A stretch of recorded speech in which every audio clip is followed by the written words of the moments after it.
Welcome to Legacy Conversations, a channel where we preserve military memories and history.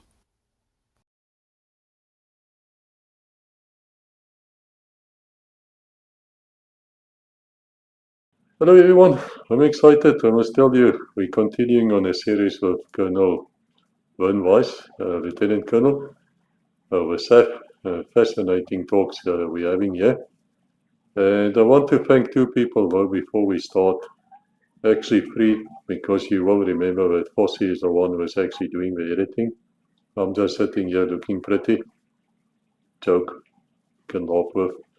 And remember to buy him a coffee. Thank you to all of those who have so graciously contributed to my Buy Me a Coffee page. I do thank you, and I appreciate that you have found value in what I do on the channel. I also have to thank Koos and Rebecca, obviously, for allowing me to do so, to place my link. Also, remember, I have said all the contributions I'm planning to add to our endeavor to get to South Africa. At some point, I'm hoping this year. I'm trusting this year. So once again, you're not seeing my face, you're seeing some nice backdrop. And you can find the links below in the description. Thank you. I keep on mentioning this, but guys, you know what? The man is really putting in a lot of hours. It's a lot of work to do these videos. It's just not, doesn't just happen. You put it here like that. There's a lot of work going into it. So if you want to buy the man a whiskey or a coffee, man, please, there's a link in the description. Have a look at that. Now, then I want to thank my mother-in-law, Eliane. She arrived here today in Phuket for 6 weeks. Actually, I do like my mother-in-law. I actually wrote a book called Coat and Crocodile after her. And I have to say, for a Swiss woman, she actually took that with a lot of grace. She just said that the crocodile can bite. Yeah, Colonel Vice is laughing here next to me. But she brought me this shirt from Morocco. And I think it's a nice looking shirt, man. So yeah. Yeah, so the other thing I want to thank is Vernon Vice himself. He arrived here with, let me show you. He arrived with this. You people don't know what this is. This is an Impala Mark II. Yeah, so it's a single seat. This was a light attack, I would say, aircraft. This one's a bit strange because it got air-to-air missiles onto it, which I've never seen before. But remember, guys, we have an Air Force officer who actually flew these things in combat who spoke about one, standing there in Port Elizabeth, where he was standing right next to it and explaining to us how they used it. This one is actually the original SAAF colors. It is fantastic, and I'm really grateful. Thank you, sir. I appreciate this. Hint, you guys come here to record, you know, got Air Force here, private Air Force. I'm just joking. Guys, I'm just joking. Don't take me too seriously. Anyway, I'm really glad to say the man's going to talk about his career further. He says he's still not an officer. He's going to go an officer course here at the end of this video. You'll remember that he got into the Air Force as a airman and not as an officer.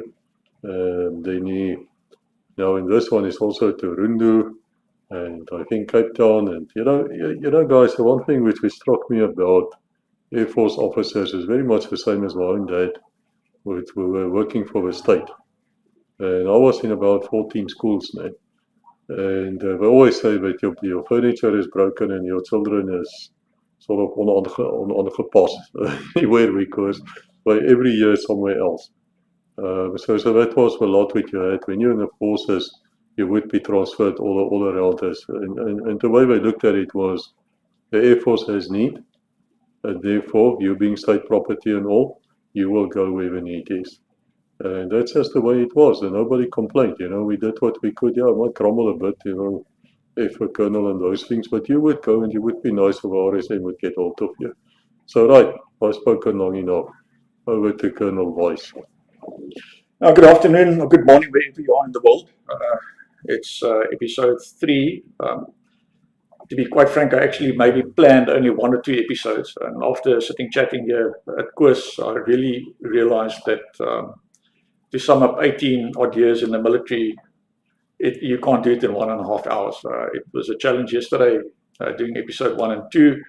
I really touched on some very high-level stuff. I don't think there's much time to actually go into the weeds and the detail, but bear with me. Today I plan to just recap on where we ended off on the previous episode at Rundu.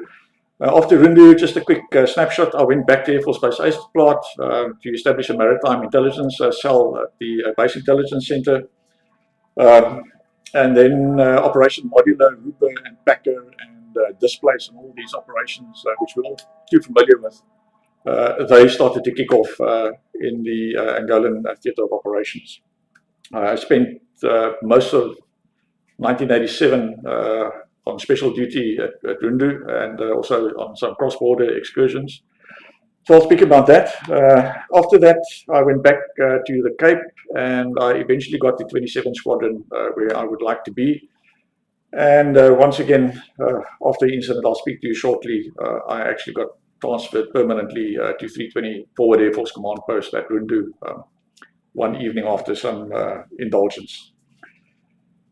After my time at Rundu, I spent the majority of 1988 at Rundu and 1989. As you recall, we had the United Nations Transition Assistance Group. It's usually a tongue twister. I just speak about the UN in Namibia. Others refer to it as UNTAG. Let's speak about the UN. It will be either side when I speak about that in my discussion today. So I'll speak about my time as a liaison team member at the United Nations at Rundu, looking after the air wing. And then the transfer back to South Africa, what happened, my officer selection and that process. And then I'll speak about the officers course doing phase 2 training at the Air Force College. And a short stint to my new home base, and that is what I intend to cover in episode 3, God willing. Okay. Just to recap, the previous one, I done my first bush tour at Rundu. It was basically March to about June 1987. It was really my first induction into the way intelligence or air intelligence is conducted in an operational environment. Taking into consideration that at the bases, we usually only got the information from Air Force headquarters or from high headquarters. We really had no intelligence cycle functions other than literally being a post office, doing briefings and keeping the squadrons up to date on the latest intelligence situation and doing studies and that type of stuff. But really the headquarters stuff, we very seldom got involved in. It was not the mandate of the squadrons, neither of the base intelligence cells, which was allocated throughout the Air Force and up north. So I basically ended my operational tour. I had a lot of fun. I learned a lot in the 3.5 months of my first special duty tour up at Rundu.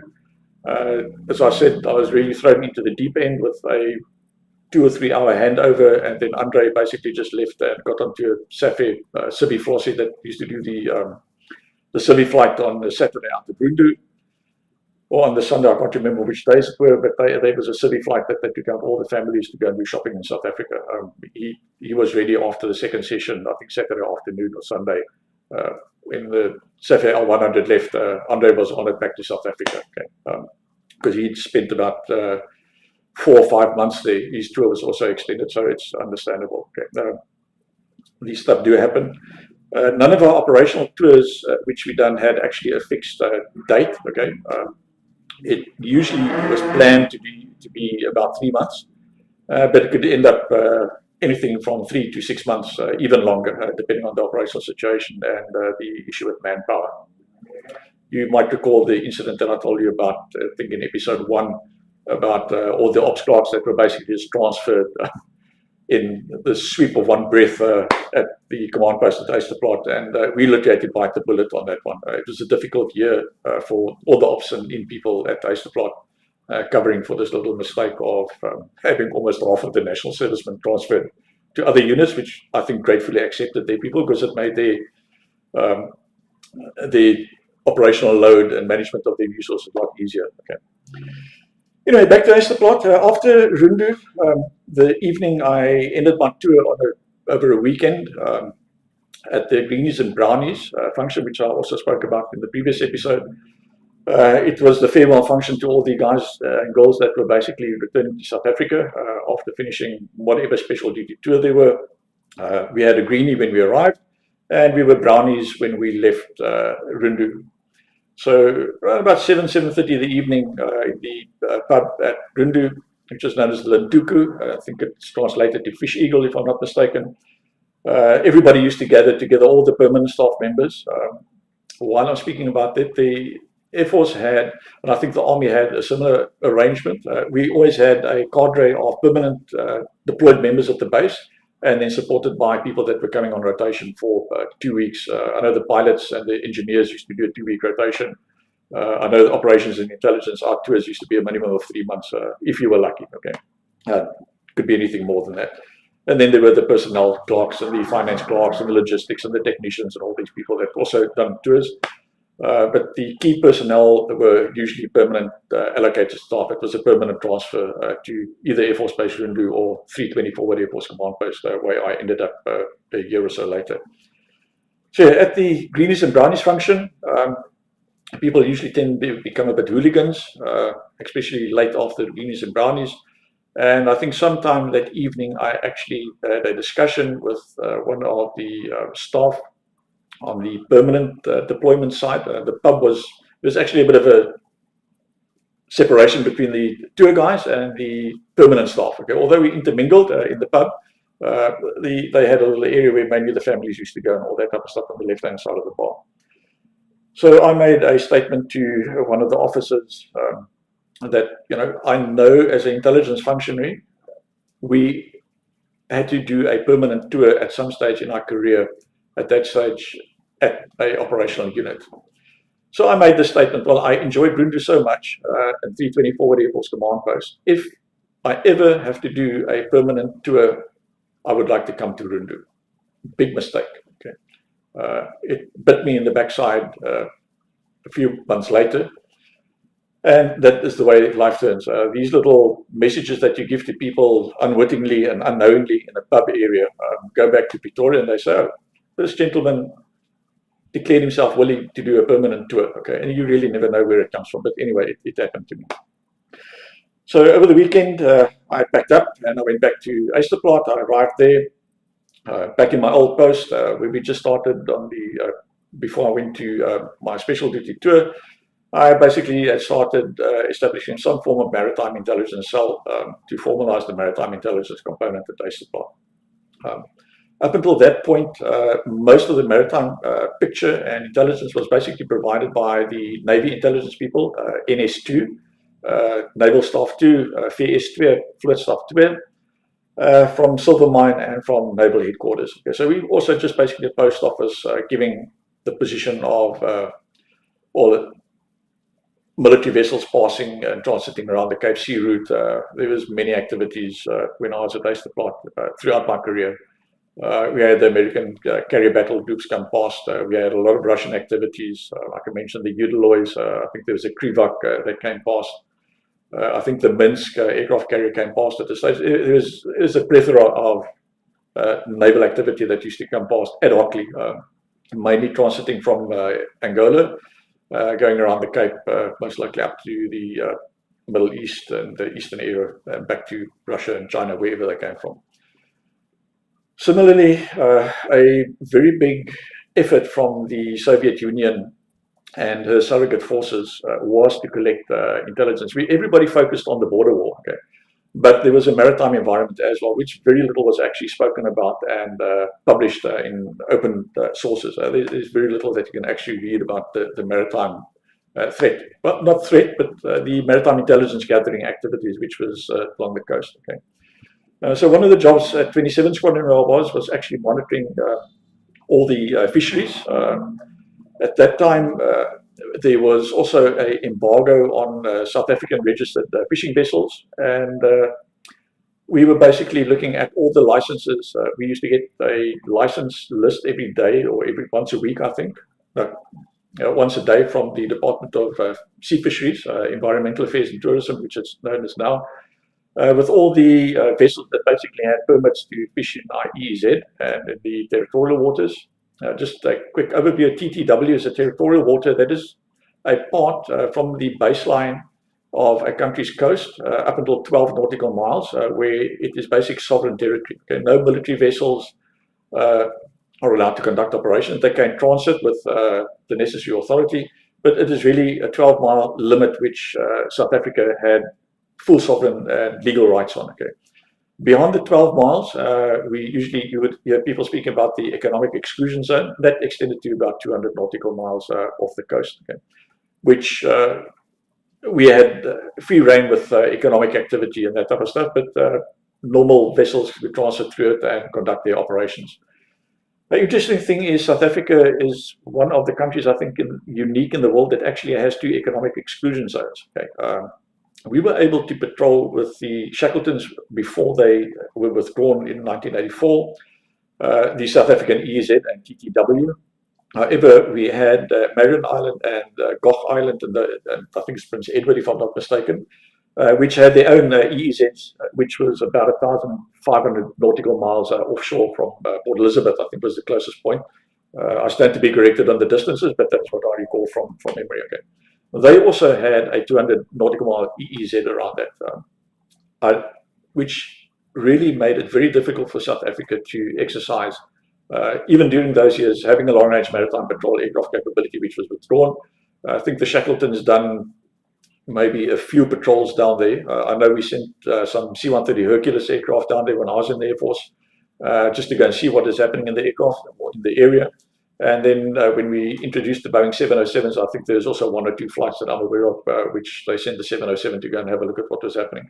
And it was quite an eye-opener to see how much illegal fishing was going on, especially to fish Patagonian toothfish, which I think it's a commodity on the fish market. It's a problem still till today, which South Africa faces. We don't have the ability to actually patrol or know what is happening in that second economic exclusion zone of us, and I think it's going to stay like that for the next few decades. Everybody says, yeah, look at satellites and UAVs and all this type of stuff. I don't believe satellites is the answer. There's the vessel tracking systems, the AIS and that type of stuff. There's no receivers over there. I might be wrong, but I think with vessel tracking systems, not that functional. And UAVs down there, I think almost in the roaring 40s. The weather is bad. Okay, so you're not just going to fly around with a long-range, high-altitude UAV over there. You're not going to be, most likely, not going to be able to see anything because of the weather. But that's just my personal opinion about what's happening. Along the EEZ itself, at that stage when I was 27 Squadron, we basically used the Piaggio P166S Albatross as an inshore patrol aircraft. It was a little Italian aircraft. Put in a little push prop engine. The engines were inverted, pushing to the back. At the squadron, we always said it is just converting energy into noise. Okay, it was a noisy little aircraft. People hear you from miles away approaching. Okay. But really, I had fun at the squadron. Some very interesting times as well. Working at Ysterplaat, I spent a lot of time with 27 Squadron as well, as they didn't have a permanent intelligence function at the squadron up until about a year or two later when I joined the squadron. We basically tried to provide a picture of what was happening, which ships were entering the harbors along the South African coast, which ships were departing. It was a challenge those days. Nowadays, we can go onto marine traffic. I mean, on your mobile phone, you can see where vessels are. Okay. It might be an hour, a few minutes up to date. It might be some days up to date. But the technology which is available to intelligence staff today is it's mind-boggling. Okay. I haven't even had the ability to maybe understand 5% of what all the new apps can do and how online intelligence can actually be conducted. I mean, we didn't know what real-time intelligence was in the Air Force. We had new real-time stuff, but a lot of the intelligence was days or even weeks old. Okay, we didn't have the luxury of what modern intelligence officers in the Air Force have.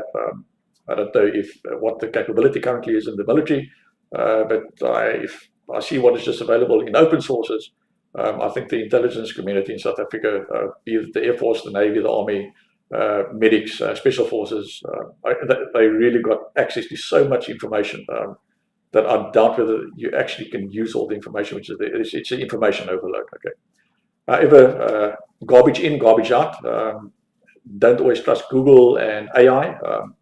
I think the best AI tools for intelligence, just remember AI has been written by somebody, okay, and it is just the same as Google. That's my opinion. I might be wrong. I'm not a technocrat, but really, I think don't always rely on AI and Google if you're in an intelligence environment. Try and corroborate it with as many sources as possible, and try and use the traditional sources. I mean, the best source of intelligence still today is human intelligence, okay. SIGINT, look at communications and electronic intelligence capabilities. Use all the online sources to verify information and to have a quick look at stuff, but really still, I feel, look at the traditional sources of intelligence which we're used to using. Old photo intelligence, satellite imagery. It will tell you a lot. But anyway, that's my little opinion about what I think about the modern intelligence environment. So yes, at Ysterplaat, we established the intelligence cell. It was quite successful. It was myself and another permanent force gentleman known as Lawrence Breitenbach, very good guy. He was an ex-pupil pilot that didn't make pupil pilot's course, so he was remustered to intelligence, and we had a very good working relationship together. That's one thing that I can say is if the working relationship between intelligence staff are not there, dan val die pap op die grond. Okay, the porridge will fall on the ground. You need absolute trust between people in the intelligence environment to trust one another and to really be able to provide the correct intelligence. One of the areas which we did focus on was, as I mentioned, was on the AGIs yesterday, the auxiliary gatherers of intelligence. It was usually either, I think maybe Spanish, but mainly Russian fishing vessel concentrations. They'd have a large factory vessel or factory ship where all the fishing vessels used to go to. And they were at regular spots, either on the East Coast or on the West Coast, okay, trying to suck up as much communications and electronic intelligence that they could gather on the activities of the South African Defence Force, be it the Air Force, the Navy, and the Army. Okay.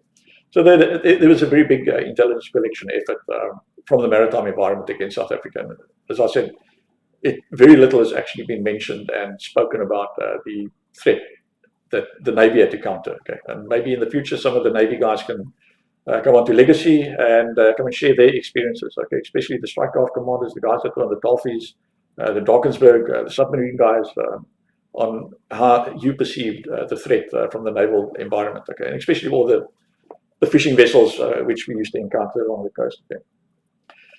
At the same time, being in intelligence NCO at Ysterplaat, we still had to perform duties at the base command post as operations clerks after hours duties. One little incident what my wife told me about today that I shouldn't forget is, as what you know, in 1986, 87, 88, it was really the height of the terrorist war in South Africa and the bomb threats and this type of stuff. I'll never recall, well, I recall one evening, the duty buses which used to take the guys home after work used to come past the flight line, past 25 or 30 squadron and 22 squadrons hangar, and everybody used to stand in their little groups as what the buses need to go.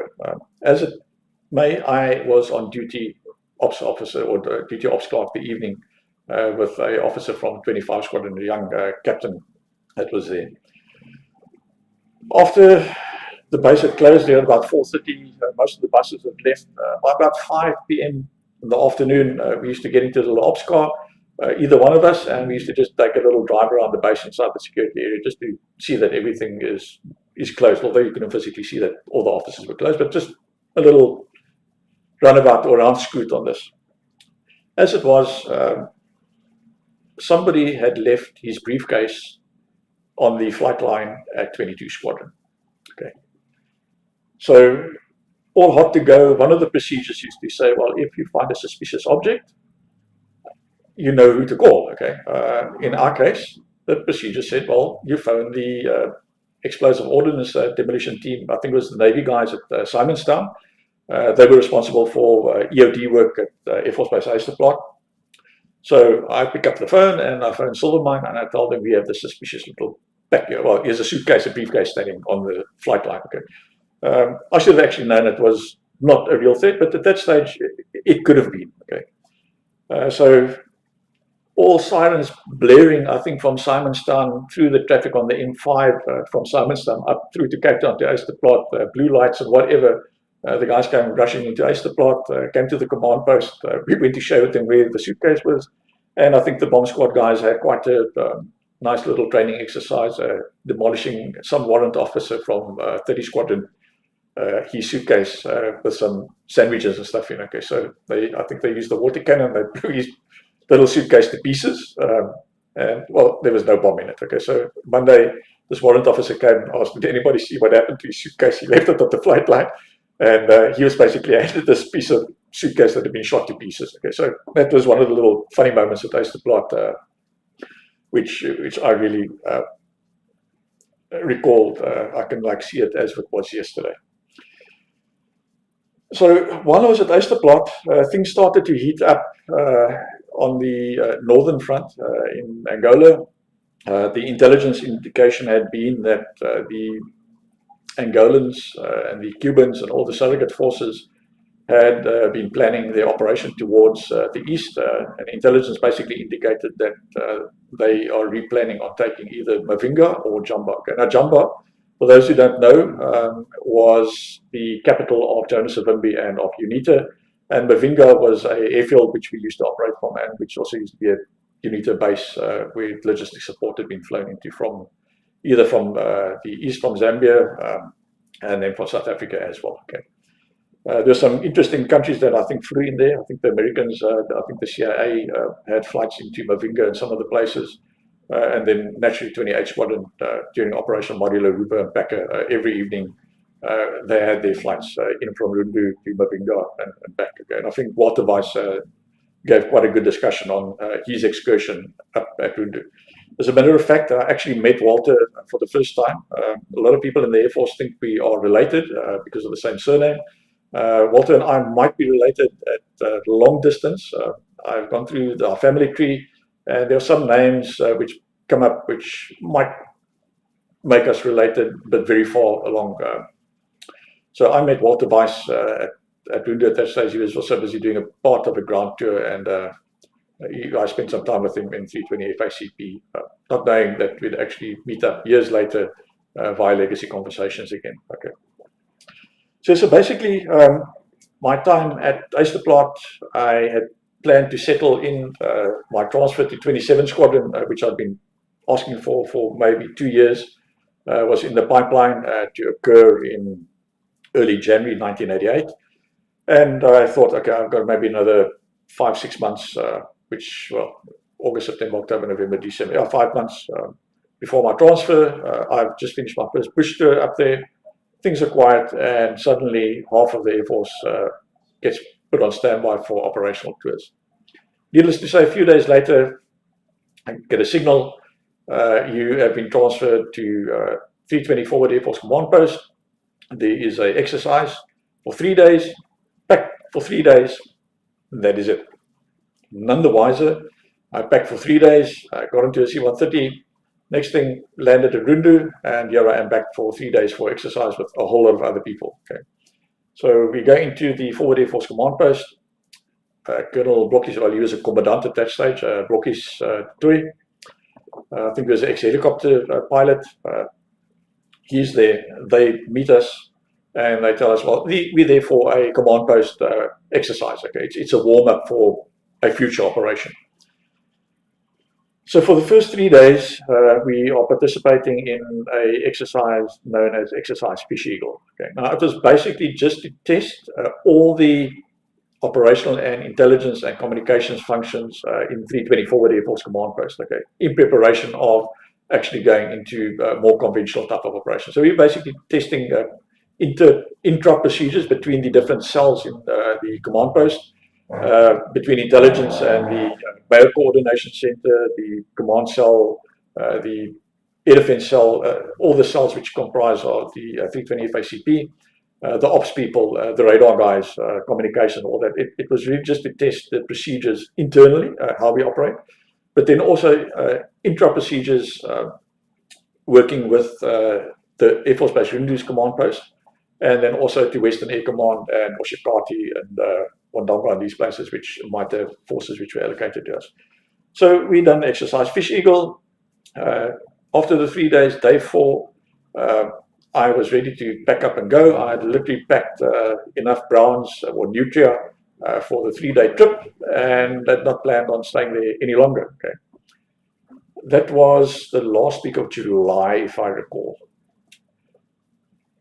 The day I thought I'm going home, I got told everybody who's here, I think it was the 1st or 2nd or 3rd of August, guys, you are staying here until further notice. Operation Modular is kicking off soon. Okay, so Operation Modular happened, and there I was, and most of us had our signals for the first 3 days reverted. We got new signals, 320 Forward Air Force Command Post, blah, blah, blah, Maxnol Rang and Naam, UFN, until further notice. Okay, so till whoever knows when we're going back to South Africa. So just being at 320 maybe a month and a half ago, I was very familiar with the intelligence situation.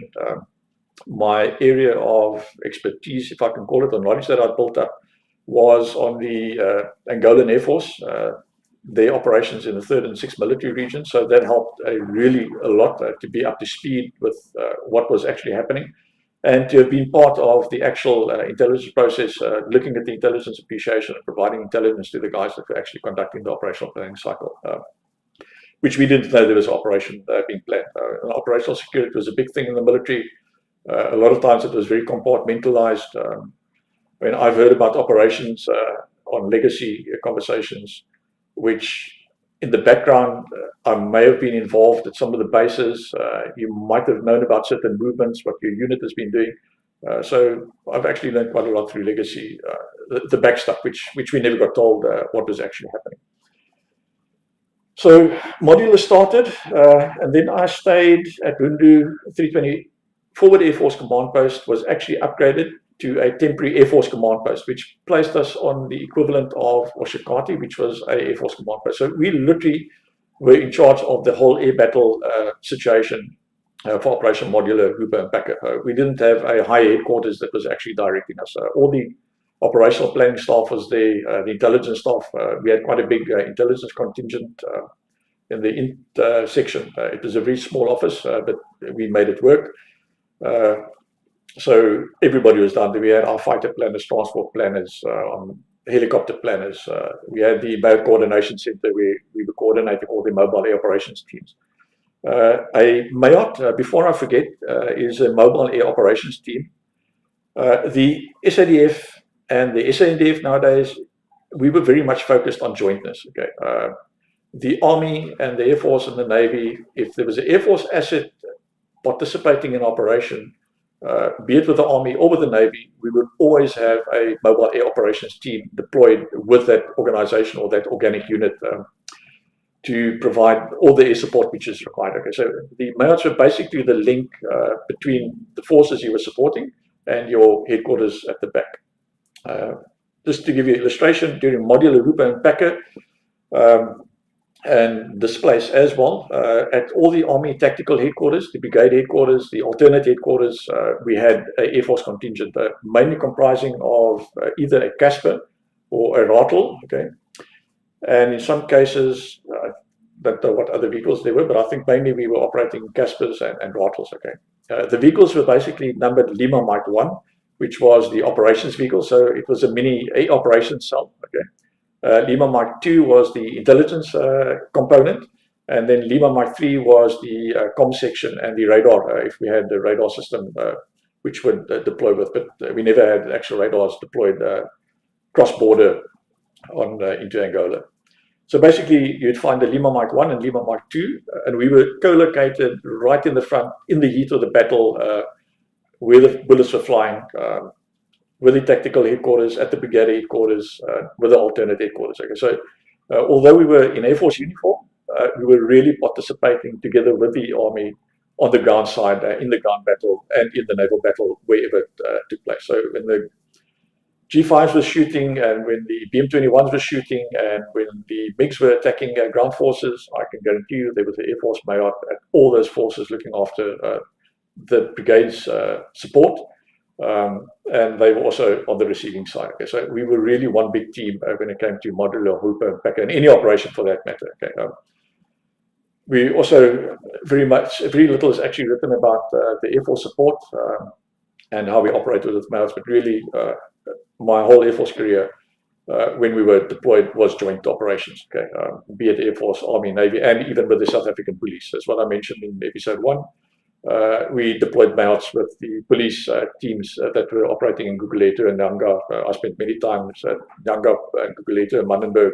Manenberg was our main point where we had a MAOT deployed. So it was really when there were operations and there were aircraft involved, no matter where it was, there was always a mobile air operations team deployed, even on police roadblocks.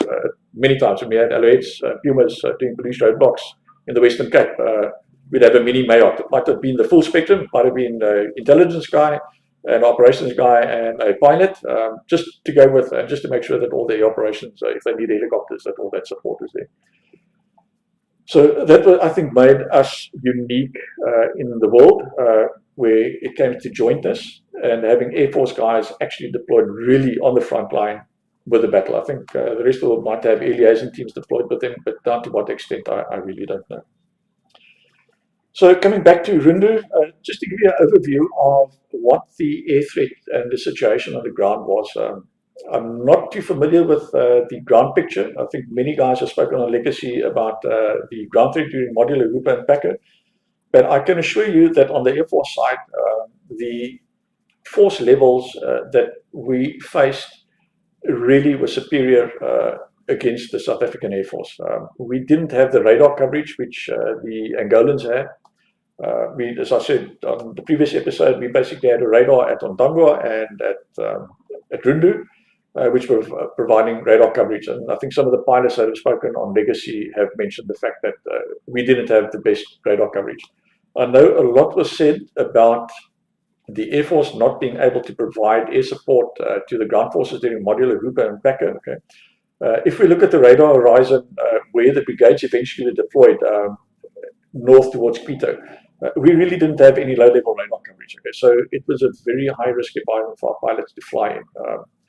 Give you an idea, at 200 foot, you have a radar horizon, you're within maybe 12 miles of radar coverage. Okay, bar, in fact, that we were operating at 50 to 100 foot.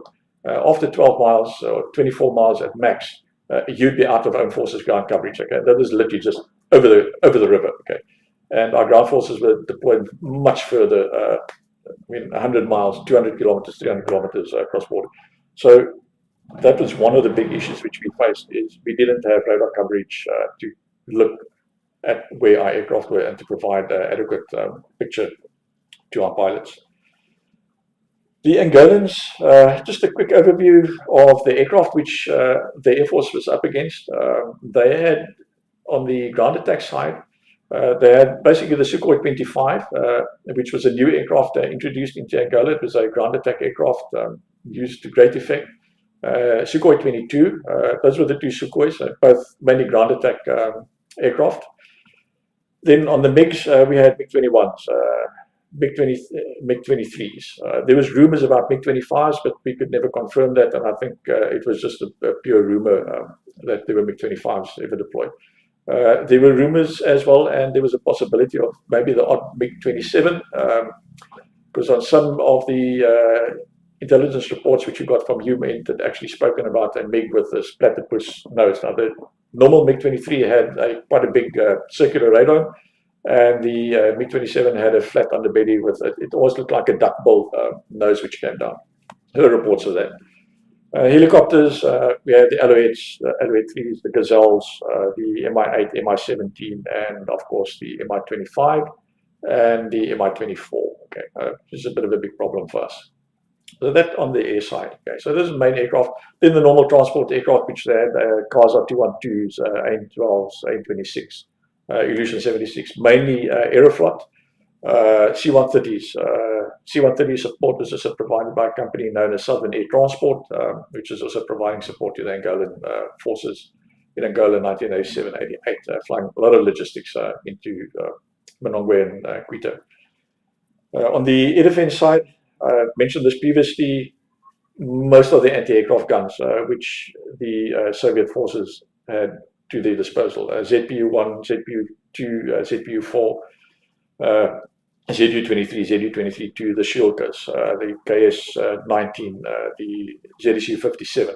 It was large caliber stuff in the KS-19. Okay, so everything that the Soviet Union basically had at its disposal 1986, 1987, they had fielded into Angola. On the missile side, the SAM-2, okay, which was an old missile dated back to the 1960s. For those that can recall, Gary Powers that was shot down with the U-2, it was a SAM-2 that shot him down. The SAM-3s, SAM-6, which was a mobile air defense system, very big missiles deployed with the air defense brigades. The SAM-8, which was deployed for the first time operationally outside the Soviet Union at that time, which we tragically lost one of our Bosporks during a night observation mission when Richard Glynn and an artillery forward air controller was killed. We initially thought that it was a RPG. Richard reported over the radio that he's been shot at by RPGs, and tragically it was a SAM-8 that shot him down. It was also the first time SA-8 was used in anger.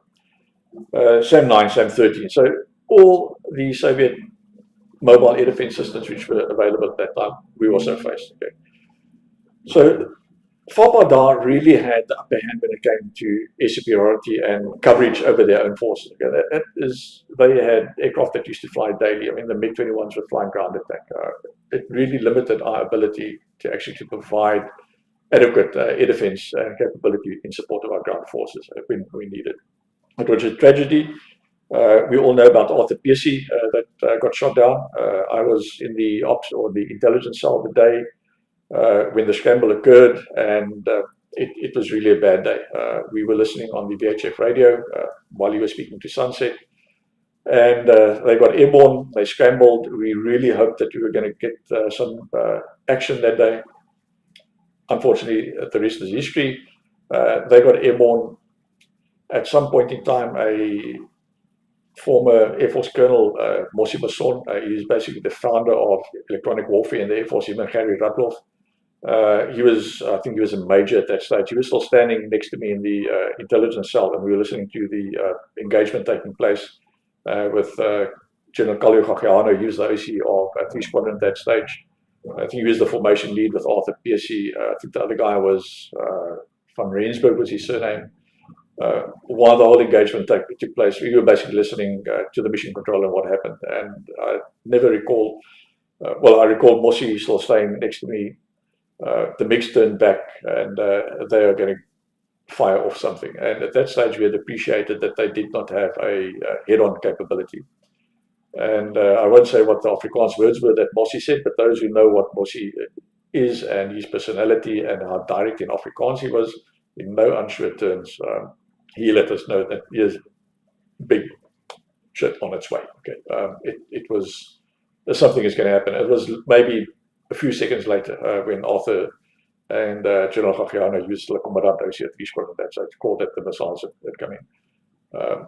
Arthur done an exceptional emergency back at Rundu. It was just a tragedy that the net was not up there. We saw the accident happen, him running over the ground, being ejected out of the aircraft and ending up just in front of the Mirage. It was really a sad day for all of us. But once again, Arthur showed that it was baie moeilik vir die lugmag om dood te gaan en om seer te kry. He done a really good job and deserves a lot of credit for that day. Unfortunately, he was paralyzed because of the accident. And that is the course of life, I suppose. Okay. On the intelligence side, we basically used the Air Force intelligence cycle. Okay, now I'm just going to give you a brief overview of the intelligence cycle. At a later stage, I said to Koos yesterday, I might create some 15-20 minute sessions when I'm back at home and I have some time on a bit more detail on how we actually conducted intelligence in the Air Force. But the traditional Air Force intelligence cycle, whether it is still being conducted like this, there's been many derivatives of the cycle since I've left the Air Force, seeing what's happening in the rest of the world. Basically, all intelligence is driven by a commander's intent, okay, his mission statement and his requirement. Okay, so a commander will issue his guidance, which is known in the intelligence community. It starts the process. It is known as the intelligence problem, okay, where we basically have the intelligence problem provided or created during the first planning cycle. And the commander basically says, I would like to know, or I need to know A, B, and C about the enemy and what the most likely courses of action are going to be. Okay. After that, we basically go away as intelligence staff and we go and prepare the whole intelligence appreciation, okay, and present that at the second and third sittings, and then the whole operational planning cycle goes through a very structured appreciation process. But more about that at the future episode. After the intelligence cycle has been started and the process and the commander's problem has been identified and approved, the intelligence cycle goes into the intelligence collection process. Okay, so there the intelligence community will take the commander's problem and will analyze that, and we'll develop a collection worksheet to see what information we need, what needs to be collected, what sources do we have, how are we going to find the information. It's really just how are we going to collect the information. So that's basically the second step, high-level step in the intelligence cycle. After that, we go, once all the information has been collected, we go into the third part of the cycle, which is the intelligence process, where the collected information is collated, it is verified, it goes into, I think, if I can remember offhand, it's collation, analysis, and interpretation. Where we actually take information or raw data and we actually convert that into intelligence. Okay, it can be quite a lengthy process, but it can be quite a fast process depending on what type of operation you're involved with. After that, there's the production phase. So out of the intelligence process, we basically will create all the reports, be it intelligence reports, periodic intelligence reports, documents, image intelligence reports, whatever reports the commander needs in his format, and then we have the dissemination process. Back in 1987, before we had the luxury of networked computers, everything was done by hydraulic, if I can call it that way, and by long signals, okay, and by publications. Okay, so that was really, just in a nutshell, how the Air Force intelligence process had actually been managed. Okay. During modular Hooper and Packer, as what I said, with Hooper, well, with modular at the start, being an Air Force command post, or temporary Air Force command post, we were basically responsible to provide all air intelligence and basically build the air intelligence picture for the commander, which was in the operations division at the Air Force command post at Rundu.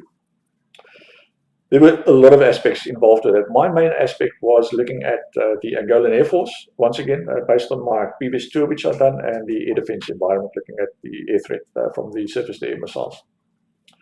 To do that, we had, as what I've also mentioned, we had 511, 512, 513 troop. We had the Spook, which was a comment aircraft, DC-4, which was collecting communications intelligence.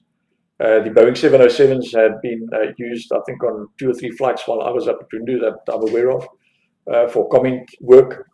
So we used to get a lot of communications intelligence. That basically was how we were able to build the intelligence picture. Okay, so every day we would get these comment reports of enemy air activity taking place in the 3rd and 6th military region, which is basically the eastern part and the southeastern part of Angola. And we were a couple of intelligence clerks, mainly sergeants and corporals, that had these hundreds of bits of paper, and between us we had to actually build a mental picture, or try and build a picture of all these little bits of stories to make one coherent story at the end of the day, to try and build a picture of what had actually occurred. At that stage we had the luxury of a radar deployment at Rundu as well. So one of our jobs also used to be to take all the radar plots that I think the radar site was named Sunset. So we had all the radar inputs as well of the flights that were monitored by the own radar which we had deployed. So we used to sit around about 3, 4 p.m. in the afternoon. We used to get all the comment reports through the day, had been packed onto their little packs to try and build a picture. And then we used to go and get all the positions of the flights that was recorded by the radar guys. Okay. And that we had to go and physically replot on a 1 in 500,000 map, which we had. It wasn't on a wall, so we were all sitting on the ground with this nice big map, which is maybe 4 by 4 meters, 5 by 5 meters, covered with a piece of plastic and with a bit of a China graph. And we were trying to retrace all these flights. And believe me, between 3 or 4 people working on a map, sitting on top of it, clambering all over it, the plastic is moving around. It's not an easy job. It was actually a lot of fun. Trying to build a picture. Once we had all the radar plots, we'd look at the comment reports which we had, and we'd try and link the comment reports to what was actually available on the radar plots which we had plotted on the map. And based on that, we'd create an intelligence summary of the day. Now, intelligence summary is basically just a summary of all the intelligence activity or intelligence activity that had taken place in the day. It was usually a very long written signal on a signal pad. It was about this much space to write, and the line space was maybe about 5 millimeters. I don't know what you call an ILT, okay, but till today, almost 30 or 40 years later, I've still got a little hard piece of skin over here from writing intelligence summaries every day. Okay, it used to take us maybe 3-4 hours to write it, and then we'd have an intelligence officer who used to just go and verify that we didn't write a lot of nonsense, maybe, and that he was happy with it, and then we'd send that away. So I spent a lot of times writing intelligence reports, intelligence summaries, and that type of documentation. I'll never forget that. On the liaison side, during modular, Hooper, and Packer, we had what was called ITSA, which stood for, the Afrikaans acronym was Inligtingstaakspan Suid-Angola. I know somebody asked me one day via a group what ITSA actually done.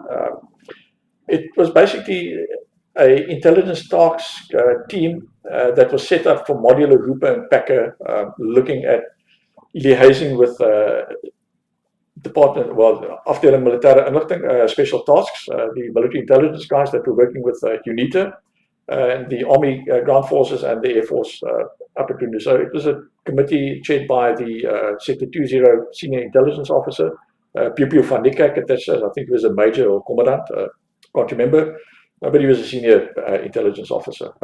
And then we basically every afternoon had a bit of a meeting, all our comment reports. We basically provided the air intelligence to the Army at this meeting. We got the ground intelligence picture from them that they had agreed on for the day.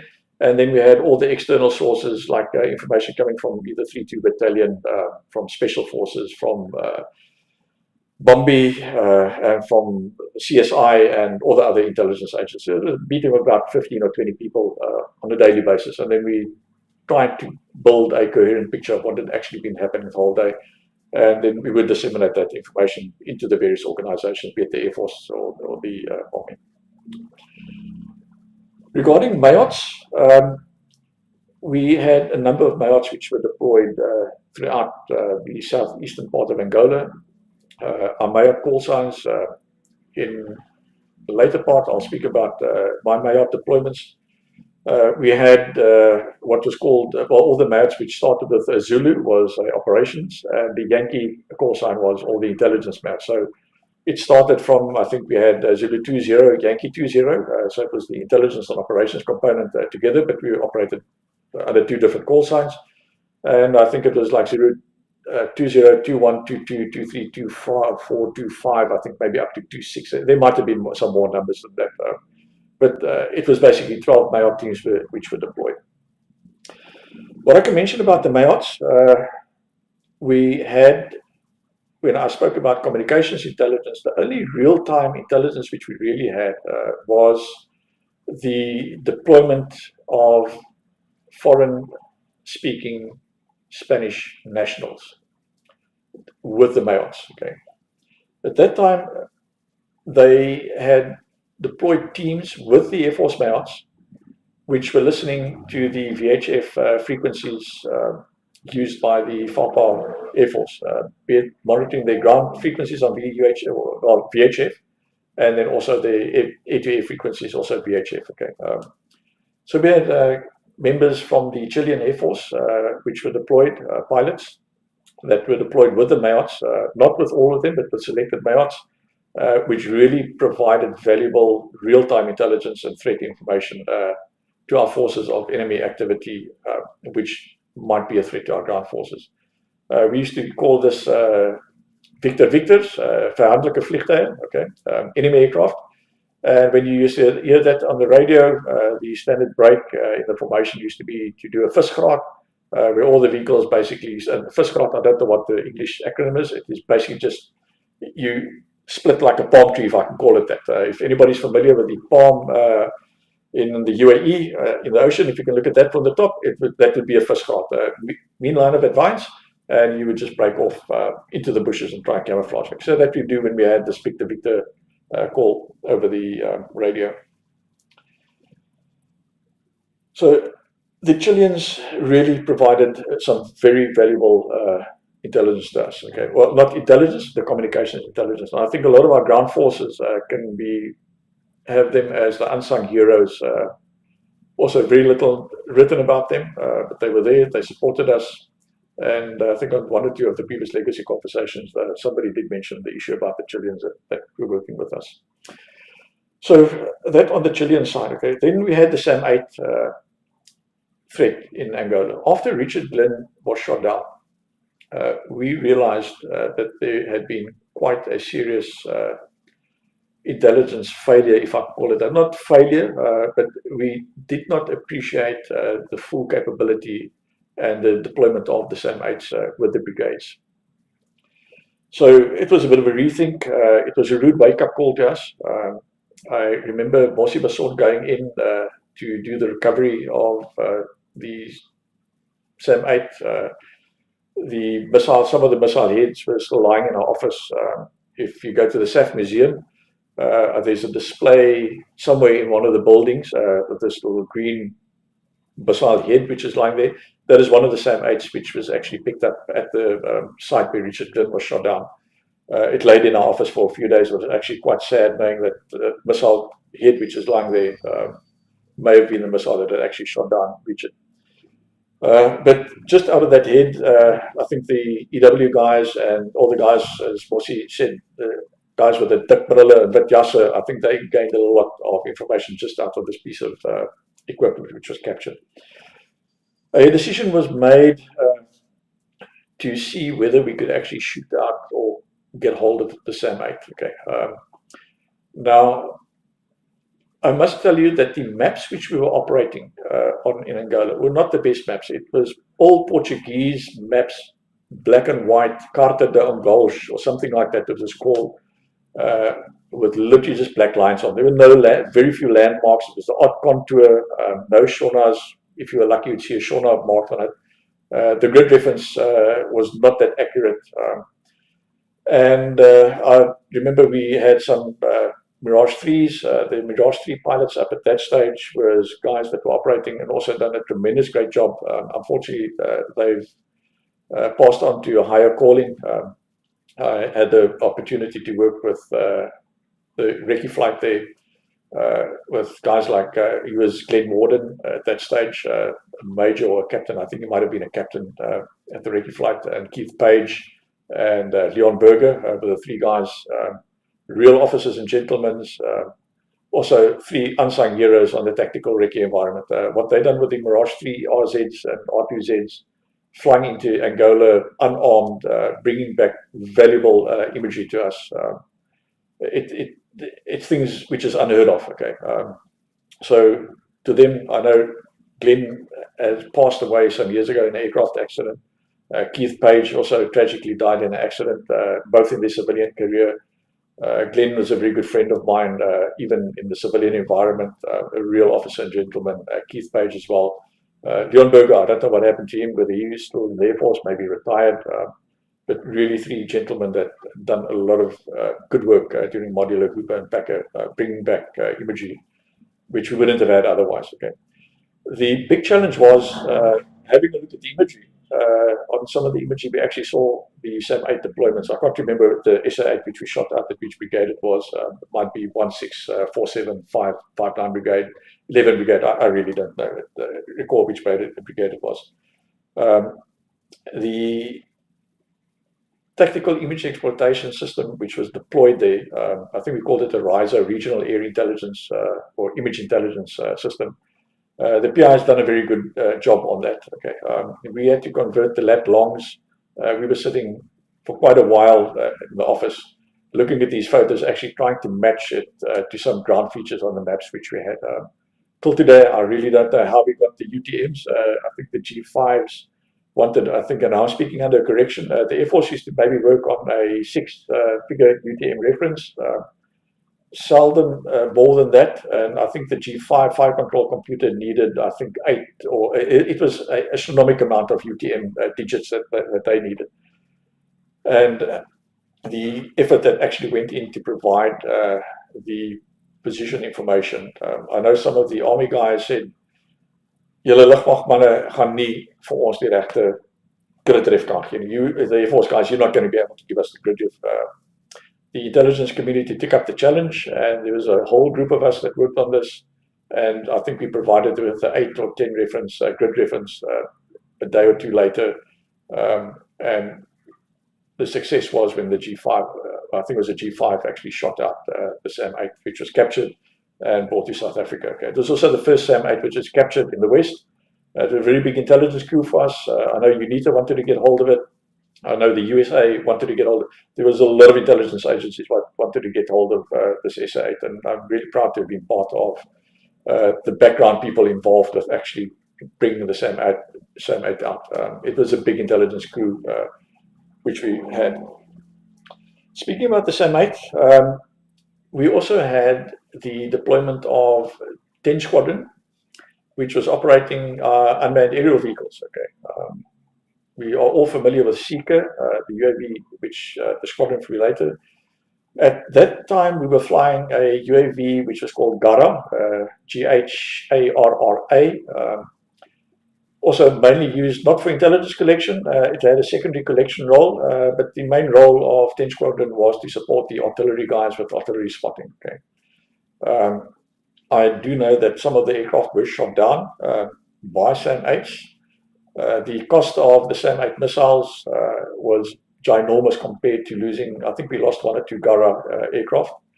And in the evening, the brigade commanders or the air defense brigade commanders had to report back to their headquarters in Luanda on how many missiles had been expended. Okay, I'm lucky to say that I'm glad I was not one of those commanders because I think on one of the counts which we counted, we had about 13 or 16 SA-8 missiles which were fired at no success at one of the GARRAs. Okay. So they had some serious explaining every evening to do, how many missiles were fired, what was fired, why it was fired. And naturally, there were a lot of claims which came.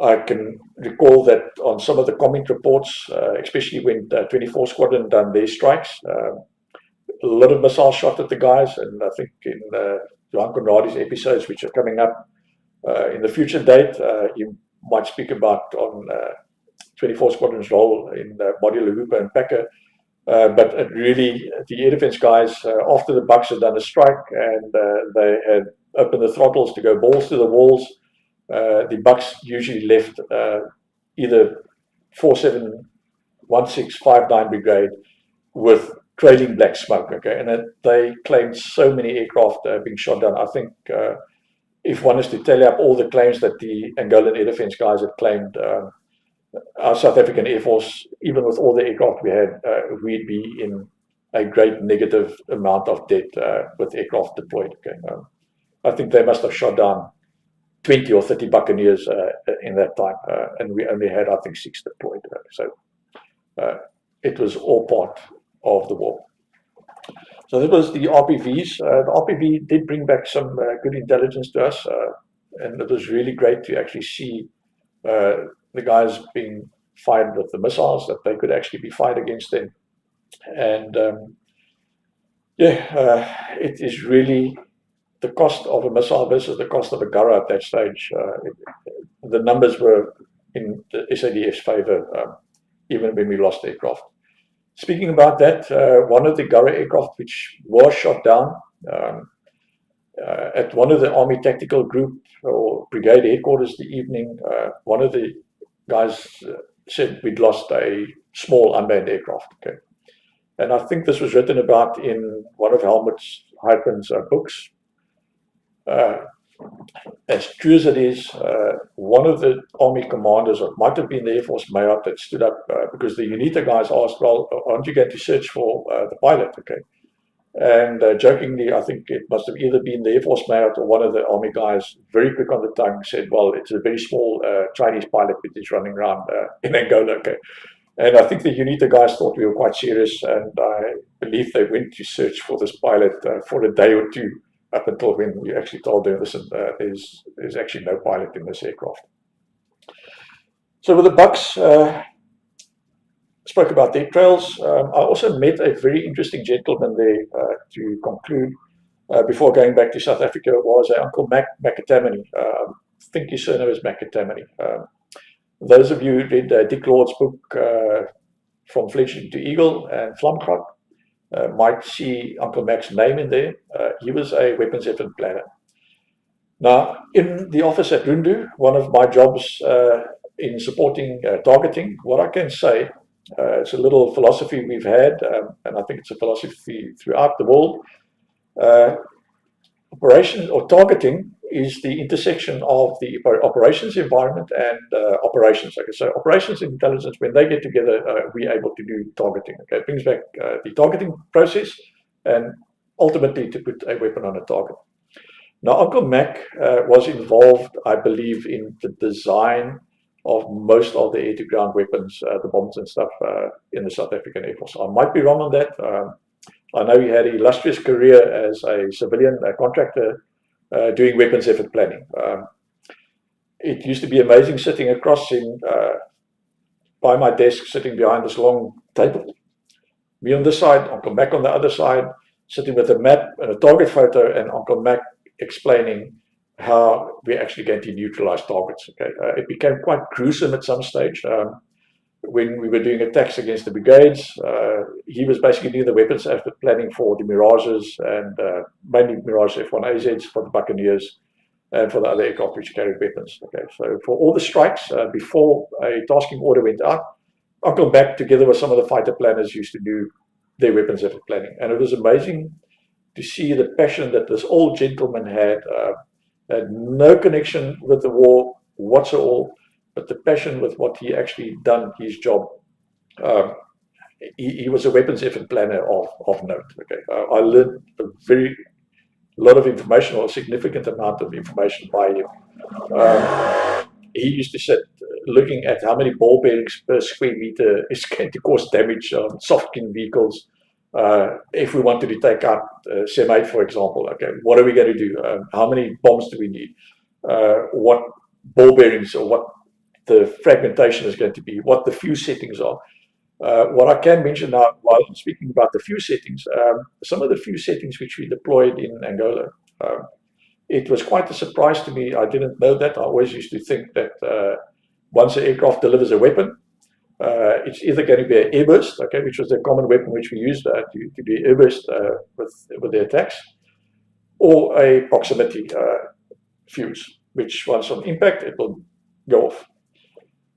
The South African arms industry, and I think it might have been Roynet or one of the companies that was building, or Fuchs, or somebody had built some fuses, which we could actually set the delays from a couple of hours to a couple of days.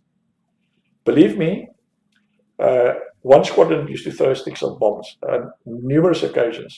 We used to have random bombs, fuses programmed for 6 hours or 8 hours or a day or two later, just to keep the Angolan forces pinned down, okay, not to go and try and go into an area once we left the bombs. Okay, so they'd have bombs go off irrelevant times. Okay, we'd have a strike, and 1 hour later, or 2 hours later, or 3 hours later, or 6 hours, or 8 hours, I can't remember what the exact fuse settings were, but it was in the matter of hours. These bombs would start randomly exploding. Okay? And then the one with these ones which had these super long delay fuses, if I can call it that, I think it was a day or two. You can correct me if I'm wrong, but it was really long days. they started using this, increasing the delays. And then at the stage, we got some comment reports where one of the brigades, I think it might have been 59 or 47, there'd been a strike in the morning. Nothing had gone off during the day because they've been so used to these bombs going off at intervals of the time. Bombs had been dropped. They asked for permission to actually go and dig out one of the bombs. Now, those who know how the soil in Angola is, it's soft, it's the sand, okay? I never saw a stone in the area I was working. It was like this white sand and bushes, okay? Bar the story with the flies, okay? Hopefully, a lot of the bombs had killed the flies in the process. I think all the flies in the world have their breeding ground in southeastern Angola. But anyway, one afternoon we get this comment report that this one brigade had the Air Force attack came through, and that they really want to go and extract one of these bombs and send it back to Luanda as propaganda. Okay. Needless to say, they had approval. I don't know who gave the approval in Luanda, but they had approval to go and dig out this bomb. And I think it was a Mark 82, a 250 kilogram bomb. Unfortunately, the team that went to dig it, they hit the fuse, and needless to say, they were blown to smithereens. Okay. So it was stuff like that which happened during the war. Anyway, that basically my time at Rundu. I left. I spent my 21st birthday up at Rundu. In that October of that year, I would have liked to have been back. I actually, a day or two before my birthday, I said I was actually going to stand on the runway and hitchhike a lift home because I'm not going to miss my 21st birthday. Unfortunately, the Air Force had different plans.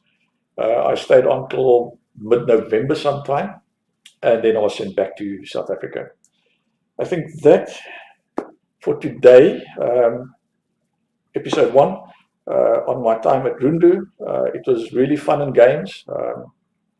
I really take my hat off to a lot of people. I learned a lot. I learned to work with the Army. I learned to work with CSI. I learned to work with a lot of organizations while I was there. And it was really some good times between the bad times. We lost some people, as you know, and that is one thing. It's a fact of war. Okay, when the bullets start flying, things just happen. And my hat goes off to really to the Army guys that lost their lives during Operation Modular, Hooper, and Packer. The Air Force guys, Special Forces guys that were involved in operations. There were many guys that got injured. Our thoughts are with you. We are lucky to be alive today. Really, God be with you, and thanks for the time which we could share. Our faces might never have met. I might have heard you on a radio somewhere. We might have been involved with planning operations. We support you guys. Just remember the Air Force was always there, although we were not seen, we were never unheard. Okay. That for this part of this episode. In the next one, I'll speak about my time at 27 Squadron. Very quick overview of my time back at Rundu after the Greenies and Brownies incident, and then my officer's course. Okay. Well, yeah, after completing my unexpected long tour back to Rundu, I eventually went back to South Africa by mid-November after spending some time at 320 Forward Air Force Command Post at Rundu in support of Operation Modular and Hooper up until that time. I was fortunate enough to leave, albeit a few weeks later than I had intended in my mind, but yeah, that is the way it was. I left Rundu and I flew back to Cape Town via the long route. I think the flight was a scheduled flight from Rundu to Mapacha, Mapacha to Waterkloof, Waterkloof to Langebaan, Langebaan to Ysterplaat. It might have been one of those long flights. It might have even been the long schedule that went down from Waterkloof to Durban, I think Port Elizabeth, and then on to Cape Town. Too long ago to remember. But anyway, it was a long 2 or 3 days getting home from Rundu. Getting back to Ysterplaat, I once again started picking up where we had ended off with the Maritime Intelligence Cell, which we had started to create or establish. Two of us, myself and a friend of mine, Lawrence Breitenbach, he was an ex-pilot. Unfortunately, he fell off pupil pilot course and was remustered to intelligence. Very good guy. We had a lot of fun together in our time in the Air Force, and he was of great help and great eagerness also to establish this Maritime Intelligence Cell. The role, basically, which we had was to liaise with the South African Navy, get the naval picture to the squadrons at Ysterplaat, be it 22 Squadron, 30 Squadron at that time. Both of them had maritime roles on board numerous naval vessels. For example, at 22 Squadron, we regularly had a Alouette 2 deploy with the SAS Protea on hydrographic survey work, either up the west coast or the east coast. And 30 Squadron embarked on the SAS Tafelberg on numerous occasions while I was at Ysterplaat, either to support special forces up the west coast and also the east coast, and then the odd long deployment down to South America to go and fly along the west coast of South America during cooperation with the Chilean armed forces. Speaking about that, one of our tasks which we had at Ysterplaat was basically also to write all the mission reports. Now, a mission report was a report written after every flight that had taken place, which had been tasked.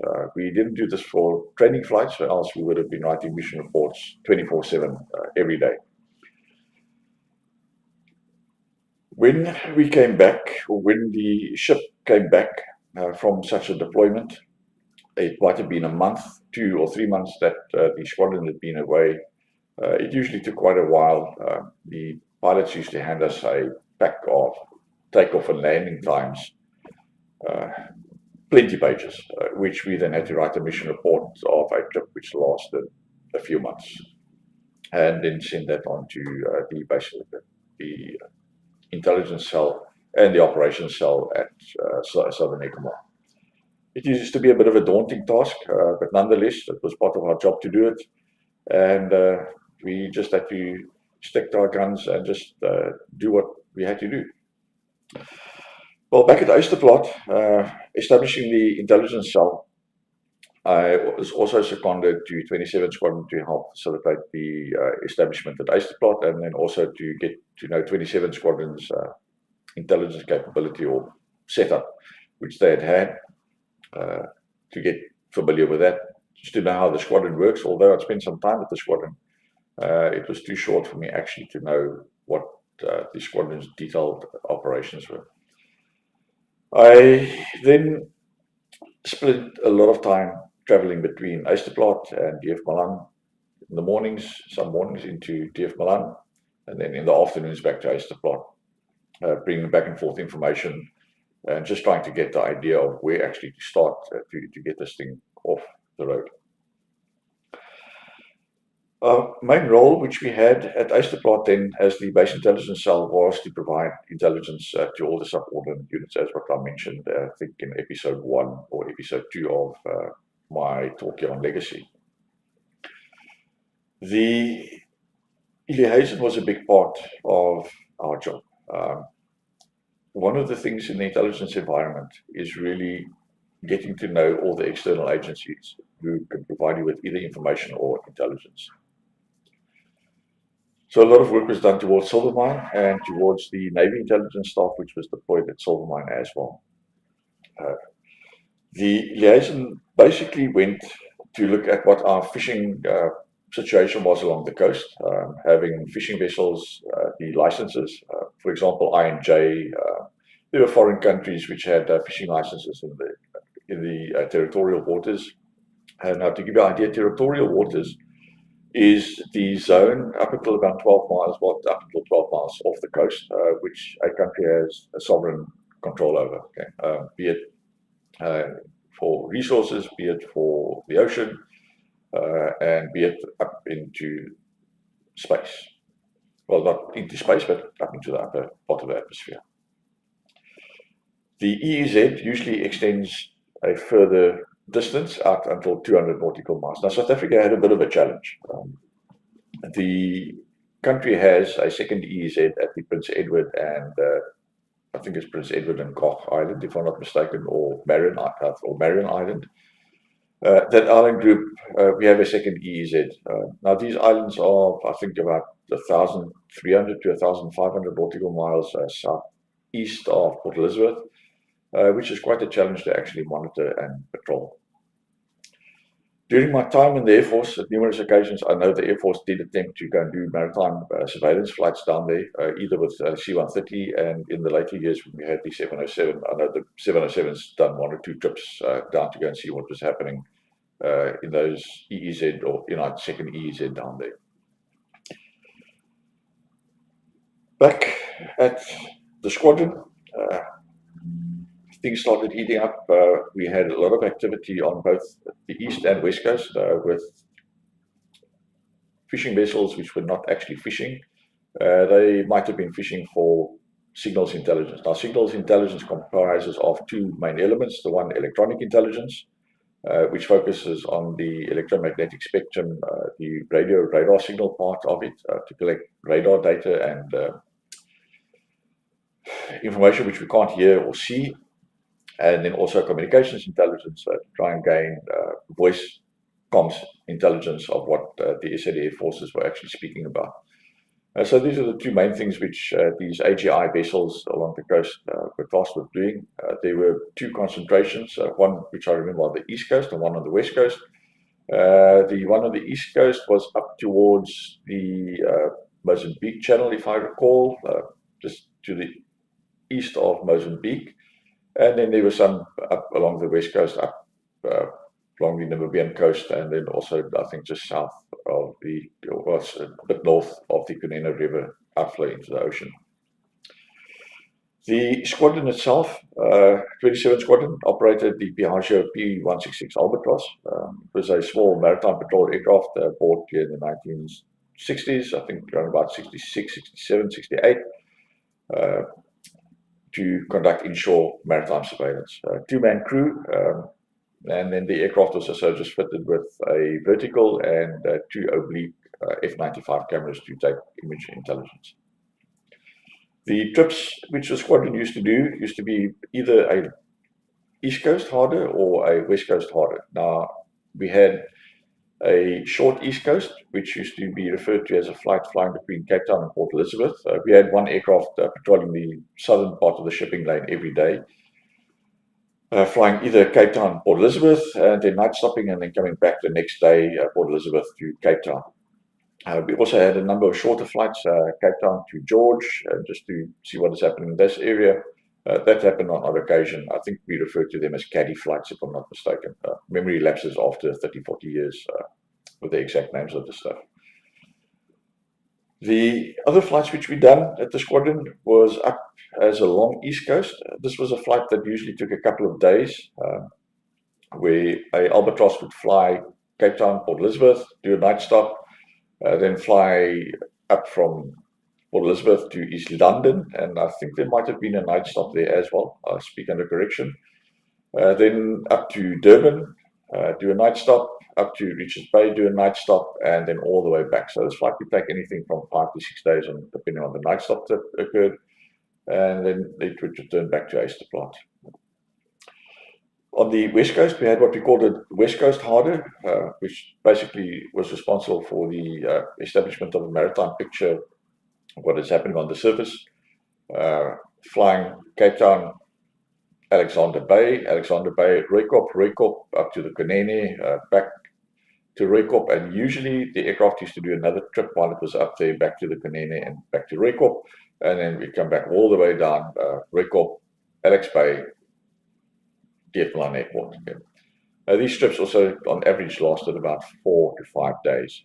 Really, once again, depending on the tasking and the nature of the flight. So the maritime crews used to fly quite a lot. On a long east coast, I think they used to be anything from maybe 14, 15, 16 hours on a typical trip. So the pilots flew quite a lot. The role at the squadron, which I basically had when I was assigned to 27 Squadron, I was carrying a bit of a dual hat, working at the squadron initially and at the base command post at Ysterplaat to establish this Maritime Intelligence cell. We had a very large image database. The office which I occupied had filing cabinets down both walls, and it was quite a big office. You could find image intelligence of imagery of ships dating back till when the squadron started. It was quite a treasure trove of information. At one stage, I was asked to clear up the database and to make space for more images, and it was really interesting to see what maritime vessels had passed the South African coast from 66, 67 up until the time I joined the squadron, which had been mid-1988, early 1988, 87. So we had this massive image library. One of the ways which we tried to clean it up, as what you may be aware of or not be aware of, fishing vessels change ownership. They change names over years. Our only way of knowing what current vessels were operating was what was called a Lloyd Shipping Index. It was a publication, maybe about this thing, written in, I think, Arial narrow font size 2. You almost had to have a magnifying glass to read the information in this book. It was a index published by, I think it was Lloyd's, the insurance company, on the vessels which were actually in transit and operation. So at a stage, the squadron commander had asked me to clean up the database and to actually see what vessels we have images about and match this with the vessels which is in this book. It took quite a while to clean up the database. We found a lot of vessels that had actually changed names so many times that if we'd gone into this image library which we had in the files, we would never have found the ship. So it was quite a task, but it was actually great fun to go through and see what it passed. I think I found images at that stage about the USS Nimitz passing South Africa. They were Russian naval vessels. The Kiev came past, I think there were photos of the Moskva. There were Krivaks and Udaloys and all the Russian stuff which the Russian Navy had. It was really a fun time cleaning up the database. And once it was cleared, we could actually start formalizing the process of cleaning up, getting rid of all the old data, and starting to build a new image intelligence library at the squadron. It wasn't the squadron's role to keep a image intelligence database at all. Most of the imagery was taken from the squadron once it arrived, once a week. We used to take the information, put it in a big trommel, all the negatives and the photographs that were taken the previous week, drive that to Silvermine, hand it over to Navy Intelligence, and then from Navy Intelligence they used to send it up to the Joint Air Reconnaissance Intelligence Center at Waterkloof for their further analysis and processes. The squadron commander was a Commandant Brian Williams. Now, he made several attempts to get a permanent intelligence member assigned to the squadron, which had been unsuccessful. So it was actually a great pleasure in actually just working at the squadron, although being it in an unofficial capacity or post. They didn't have a post assigned to the squadron. It was fulfilled by a pilot who was doing a secondary job. He had a focus on operational excellence.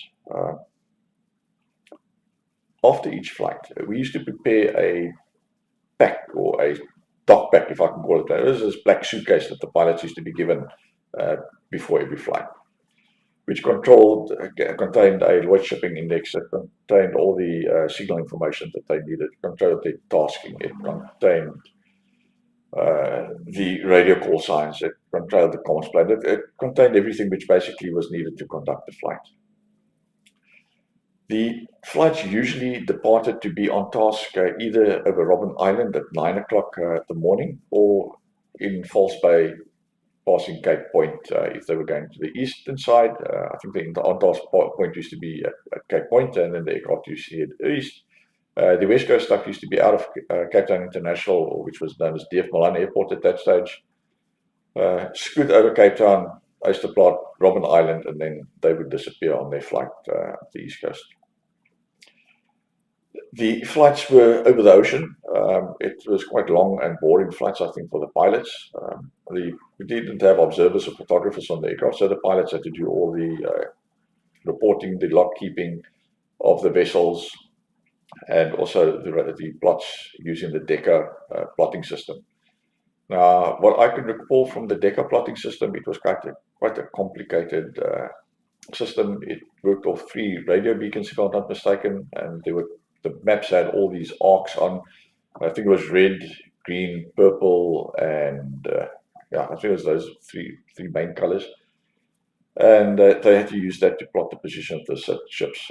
We didn't have GPS at that stage in the aircraft, as what we have today.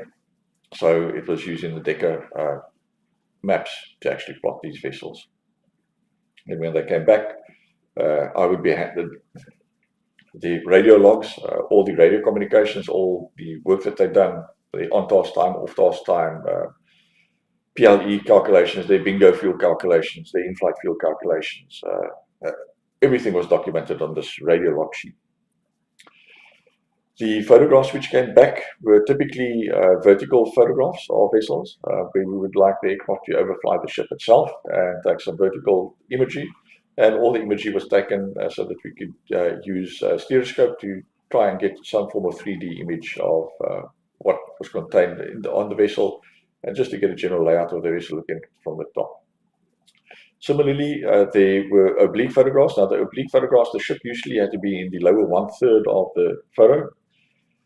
With Albatross would do basically a overhead flight, break, turn, come back, take some oblique on the port side, then the starboard side, and then also from the stern side to get the port of registration, that type of information. So we used to do that typically on all the vessels, which were either on the high or medium interest list. Now, the Navy provided us a daily list of vessels as well, which, as I say, it contained a list of high interest and medium interest vessels. Now, high interest vessel was a vessel, if I remember, it was any military vessel, would naturally be a high interest vessel for us to collect image intelligence on.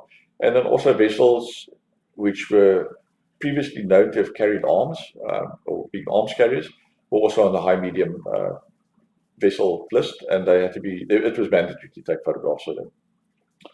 So all this information would come back, the aircraft would land, the negatives would be taken to the photographic section, which was at DF Milan Airport. We had a dedicated maritime photography section there, which was focusing on supporting the previous 35 squadron on the Shackletons, which had now been transitioning to DC-3 Dakotas, and then also 27 squadron.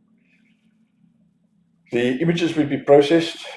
We'd just get a strip image. It was the 70mm film format which we used, so it was just a negative contact. It wasn't normal big size imagery.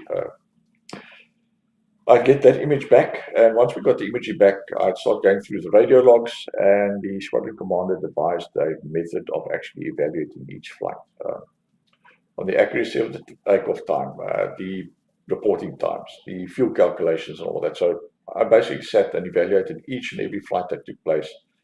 We gave it a score and a percentage based on the commander's criteria that he gave, and the pilots were constantly kept on their toes and evaluated accordingly.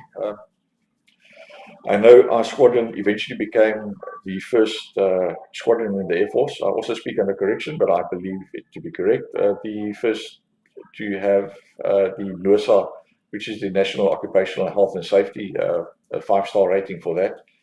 And this was all part of his way to have excellence at the squadron. I think everybody of us took a lot of pride in what we were doing.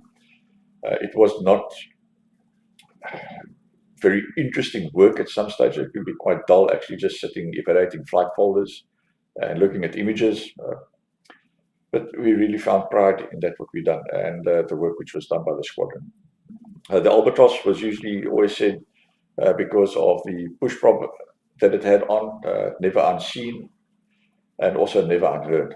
The aircraft is known just to convert, it was a noise converter. It was one of the most noisiest aircraft, I think, the Air Force operated bar the Bosbok which we flew.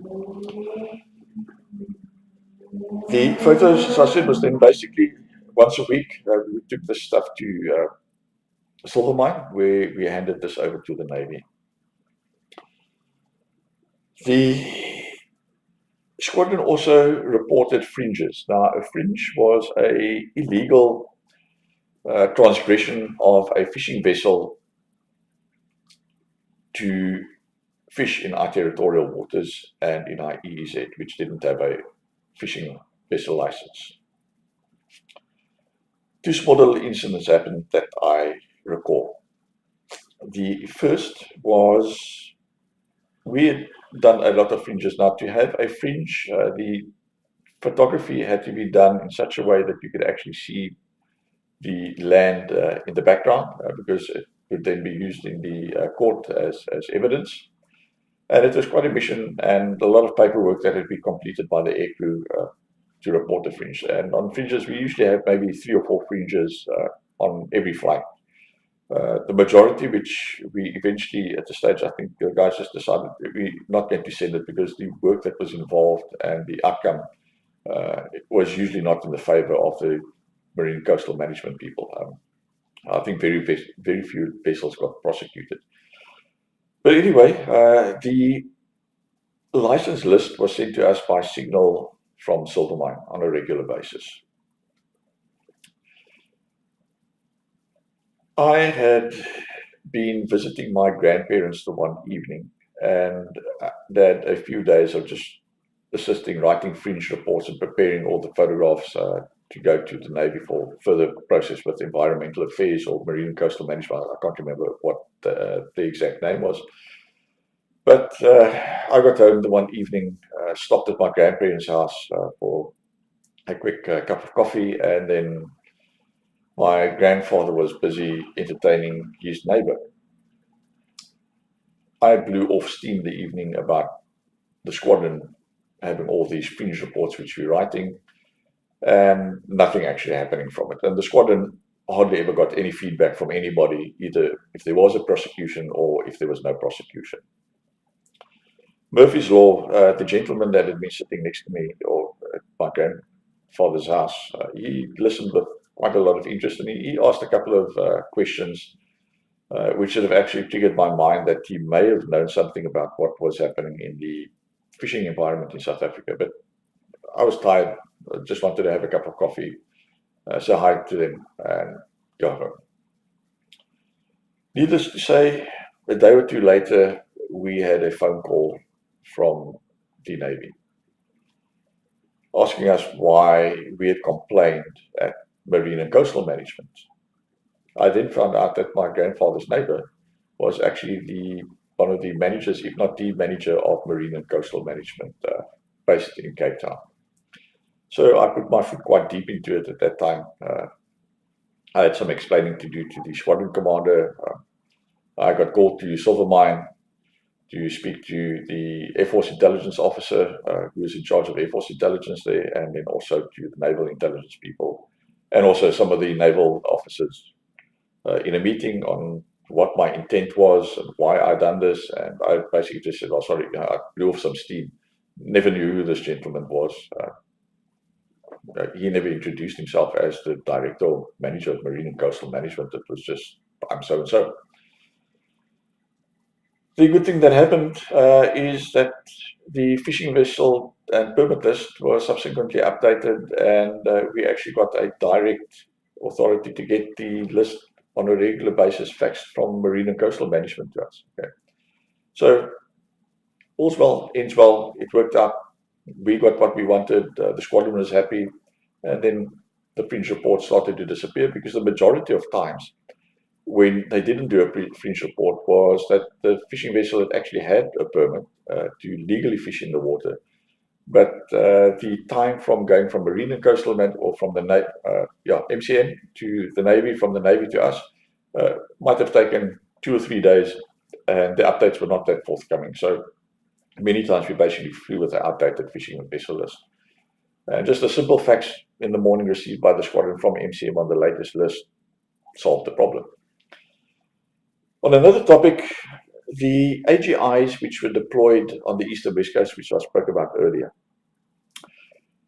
The East Coast AGI group, if I can call it that, at some time had been plotted on the signal which came out. I think it was a mid-white or mid-black or some rainbow color message. Had been plotted on the East Coast, but the fishing vessels were inside Mozambique. I don't know if they maybe went up a river or how they got there, but for weeks on end, they were incorrectly plotted. We knew where they were, so we ignored this. Up until some stage where one of the pilots who was assigned as the intelligence officer at the squadron as well, he got quite frustrated with us reporting this in the morning briefs. It's the incorrect position, and the vessels are actually at this position, or more or less. They would move a bit, but they definitely were not over land territory. So this captain, he decided to phone the Navy, and he asked me, Vernon, who is responsible for this signal every day? So I said, it is Captain XYZ at Navy Intelligence. He subsequently asked me for the telephone number. I looked at the signal, and right at the bottom used to be the name of the drafter or where the inquiries were, and at the bottom there was written Captain, and then in brackets SAN and telephone number and extension. I just read this, and assuming that he knew the difference in rank, I said, it is Captain blah, and he phoned the number, and he said, I'm Captain so-and-so from 27th Squadron. I'm the intelligence officer, and I would like to speak to someone about the incorrect information that the Navy is sending. Needless to say, a captain picked up on the other side as well. And this discussion went on for quite a few minutes, and it really led into some other discussions which he had gripes with the Navy, and he let rip into this captain. And it wasn't a comfortable discussion. I was sitting there, I was a sergeant at that stage, and I was trying to show him as well, just cut and the three little pips on the star, not a three, and I don't think he registered at that stage. He was too angered and venting with this person. So he put down the phone, and I looked at him and I said to him, Captain, who did you speak to? And he said to me, Captain de Gouveia. And I said, it is Captain Navy de Gouveia. Okay. Now, in the Navy, a captain is the equivalent of a full colonel in the South African Air Force and the Army. His face turned white, red, purple, pink, blue, all the colors that it could turn. He was on his way to go and do a flight. He stood up and he said, I'll deal with this when I get back. I need to go and fly. Fortunately, nothing happened. I don't think there was any comeback call that I've heard of. His flight went off well. The next day, the position on the signal was correct, and things were back to normal at the squadron. During this time, my permanent transfer as well had arrived to 27th Squadron to start on the 1st of January 1988. So shuttling between Ysterplaat and the squadron, I knew time was coming up where I worked at the squadron permanently. So beginning of the year, I moved on to work at the squadron. At this time, the squadron commander was quite happy to get me at the squadron. It was January, new year, new ideas, new things, new stuff which we wanted to try at the squadron. And things went well for a month or two. And then in February, I looked up and I saw a colleague of mine from Port Elizabeth, James, standing in full blues in my office door. He greeted me I looked at him and I thought he'd maybe been on a visit or that he was flying somewhere, but I couldn't register why he was in his full blues, dress number 1, immediately, and asked him, what is he doing here? And he said to me, I'm your replacement. Okay. And I thought, this is a bit of a shock. I've only been permanently at the squadron for basically 2 months. And it was, I'm here to replace you. Okay. So somewhere I had been transferred to another unit.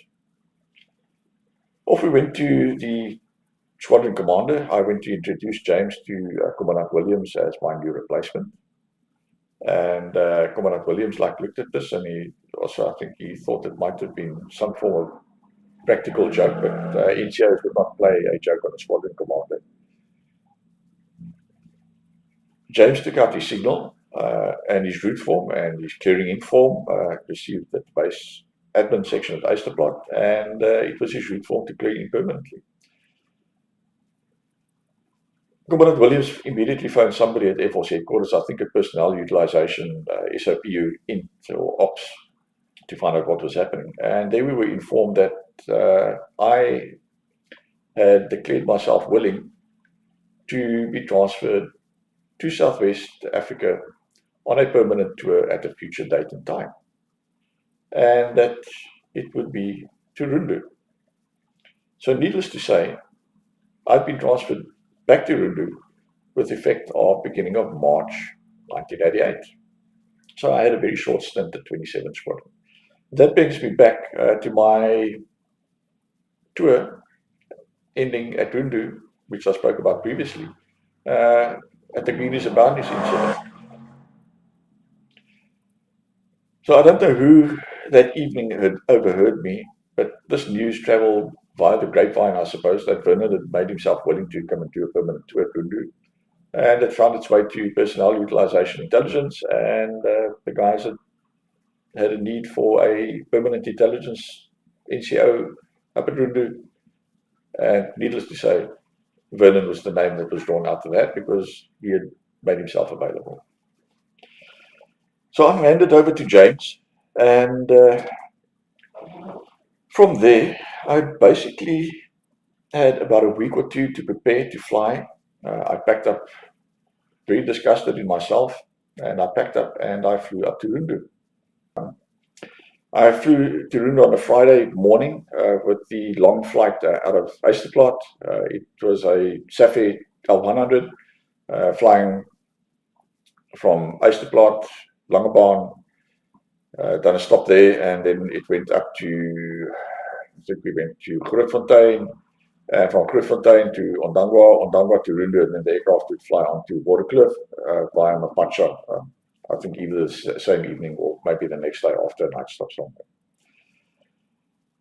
At this time, Operation Packer was still on the go, and I think it was moving into Displace as well. I don't know exactly when Operation Displace started, but I would be involved with Displace towards the end of the conventional part of the war up at Rundu. The duties and tasks that I had at Rundu at that time, I've covered previously in my previous 2 bush tours. Nothing really changed. It was basically the same work, speaking to the same people. Many of the same people are still there. We had still quite a big intelligence contingent deployed. We still had the normal ops people, the pilots, mission controllers. Everybody was still deployed though, which I've seen on some of the previous tours. I think some people were coming back for their 2nd rotation. Some of the intelligence staff I know come back on their 3rd rotation as well. So to get back to the operational deployments which we've done, I had gone on Operation Displace. We were not aware of what actually the operation names was, other than what we were on a MAOP. Okay. So in about July, that year, June, July, I got asked, well, not asked, I get told to be ready to go onto a MAOP. This time to a Mayotte referred to as Zulu 20. The Yankees had disappeared as all the intelligence staff had withdrawn out of southeast Angola already. And most of the Mayottes, 21, 22, 23, 24, 25, and I think up to 26 had also been out of the country or out of southeastern Angola. And it was basically just Zulu 20, which was left with the last tactical brigade, I think, which was 20 Brigade or 20 Tactical Group. I'm not sure what the Army's name was for it, but it was the last South African Defence Force deployment in southeast Angola. The Mayotte was deployed just to the east of Quito Carnaval, and my main job there was to support the Army Tactical HQ, which was still deployed. To do this on a daily basis, I used to have to walk from the LZ, which we had. It was quite a big LZ, big enough to land 3 or 4 Puma helicopters. Those who know the territory in Angola, you know it is very densely bushed at some places, and there's this white, soft sand. So the LZ was like a pimple on somebody's forehead. Okay? Like you'd see this thing for miles away. And what had transpired is a MiG-23 formation overflew our little position one morning. A 3 or 4 psi protection element which I had a guy that shot off a 1,000-foot flare. I almost killed the guy the morning, okay, because we didn't want our position known. If they'd known our position, the next morning there would be a strike using aircraft on our position. Fortunately for us, I don't think the pilots plotted the exact position where we were. Years later, at a function at Air Force Base Waterkloof, there were some foreign pilots in the country. We were standing in the pub and we were speaking to some of the Angolan pilots that were visiting. And I was speaking to this gentleman, and we were speaking about the Bush War and their experiences and our experiences. And out of the blue, he mentioned that one day he had flown in southeastern Angola, and he had a red flare that had actually shot up. And he couldn't believe what he had seen.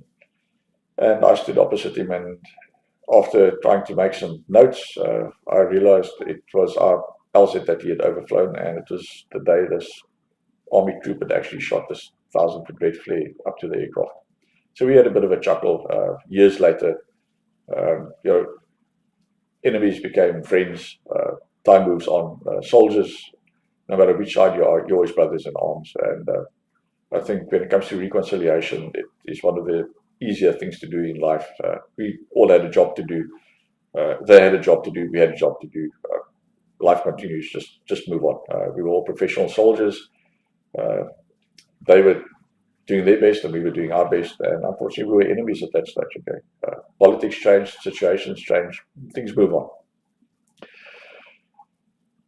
So at the Mayotte, I essentially still continued doing liaison work with the dispenser forces and with UNITA, and also just being responsible to make sure that all the flights that were needed on logistic support for the Army had actually been tasked and requested from Rundu. So it was basically just a coordination, more ops coordination thing than anything else. So just looking at the flights coming in and out every night. One of the benefits of being the Mayotte, there was a lot of dry rations in Angola. Okay?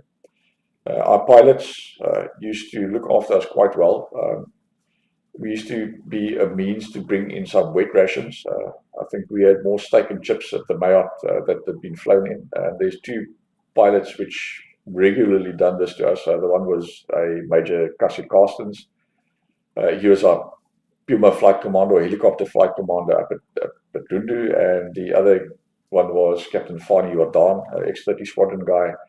The guys regularly used to bring up beat to the Mayotte, and then we used to barter for other stuff with the Navy, not with the Navy, with the Army, to try and get some other rations as well.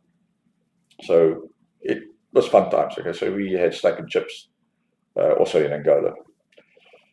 We couldn't make big bonfires, so we used to dig a little hole so that you could not see the fire at a distance, and we'd try and make a little barbecue. But a boer maak 'n plan, and when we wanted steak and chips, we were able to do this at a very limited scale, and it really broke the monotony of just eating rat packs every day. At some stage at the morning group, there was this oggendorde group where the Army commander used to get together with all his staff to plan and issue orders for the day. There'd been some form of negotiated settlement finalizing the withdrawal of South African troops out of Angola. Unbeknown to me, a decision was made towards the end of July.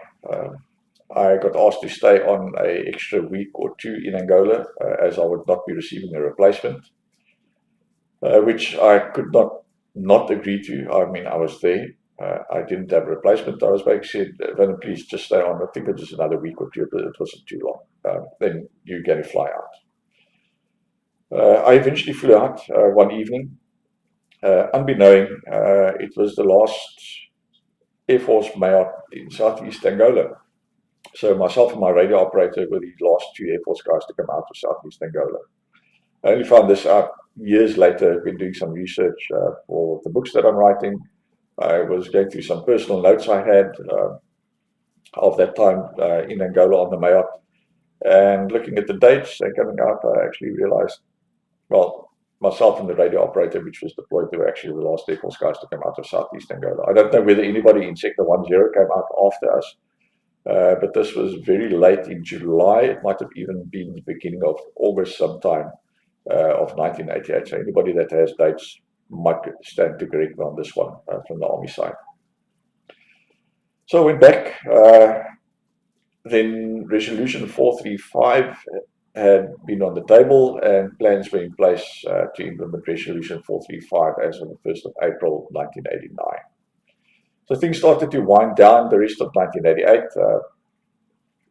Normal duties, normal tasks, not much to speak about. It was fairly routine work which we were involved with at that time. Come 1989, many of the permanent members at Rundu were transferred back to South Africa as there was quite a reduction in forces. Some of us were asked to stay behind as part of Operation Agree, I think it was. Yeah, Operation Agree, which saw South African Defence Force elements still remaining in Namibia, or which was to become Namibia at that time, to support the UN and just withdraw over the period of time which we had to withdraw out of the country up until the elections. At that point, I was assigned to the UN liaison team between the UNTAG forces and the South African Air Force at Rundu. We had a small little office in the Italian aviation contingent. All the Italian UIs which were there were basically flying out of Rundu. It was their headquarters. The contingent was known as Helicopter Italy, and we were assigned to them to make sure that their flights were coordinated with the South Africans, with the ATC, liaising with ATC, with the other bases where they're busy flying to. So it was a lot of more ops function than anything else, just to make sure that if they needed support from the base or whatever they needed, we were basically just to coordinate matters between them. It was just a fun times. We worked with the squadron quite a lot. A lot of fun time with the Italians. It was amazing to see how they could party. The contingent commander was a Colonel Latanzio.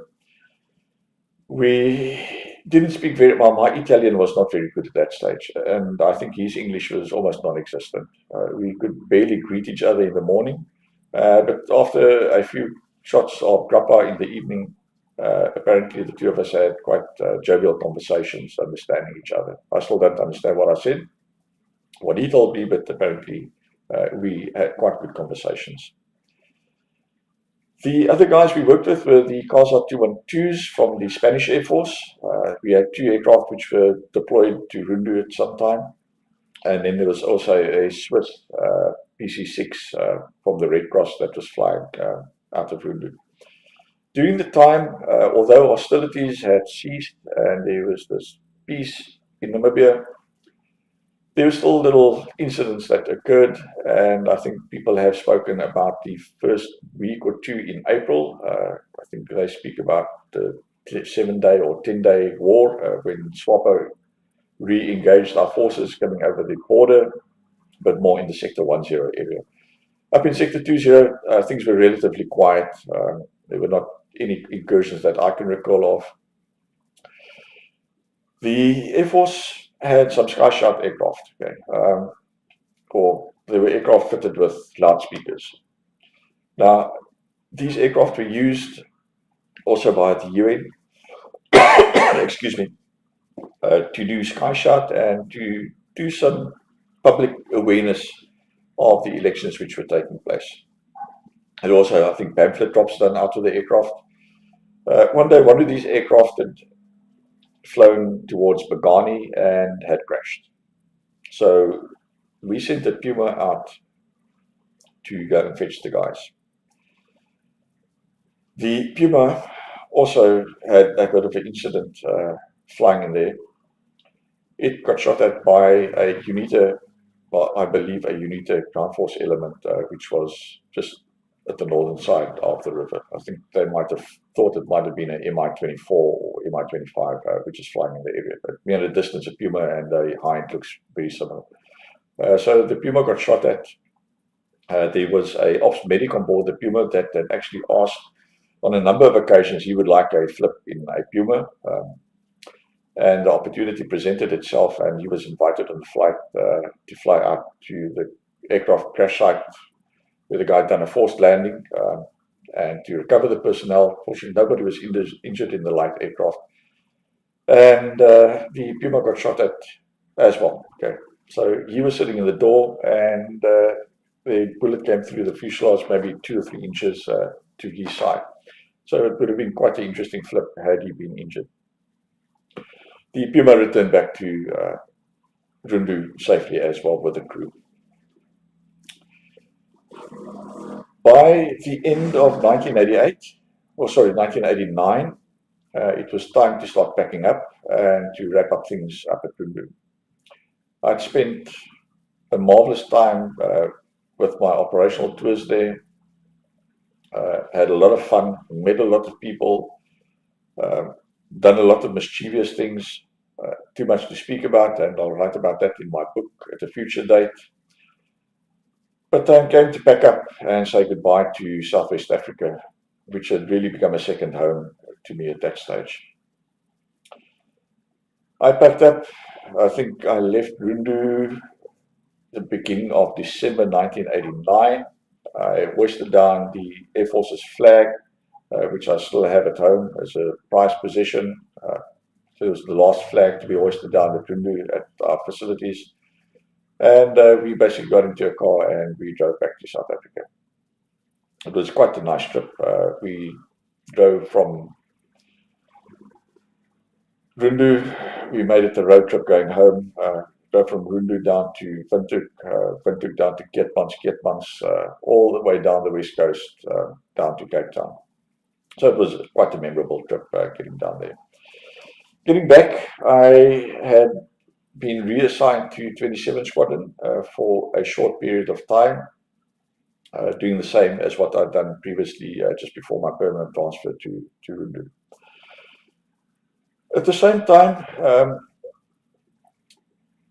I had seen a number of squadrons close.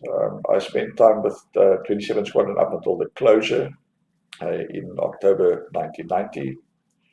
When the squadron closed, we shut down the squadron, and all the aircraft, the 18 or 19 aircraft which were remaining, all got parked in the hangar.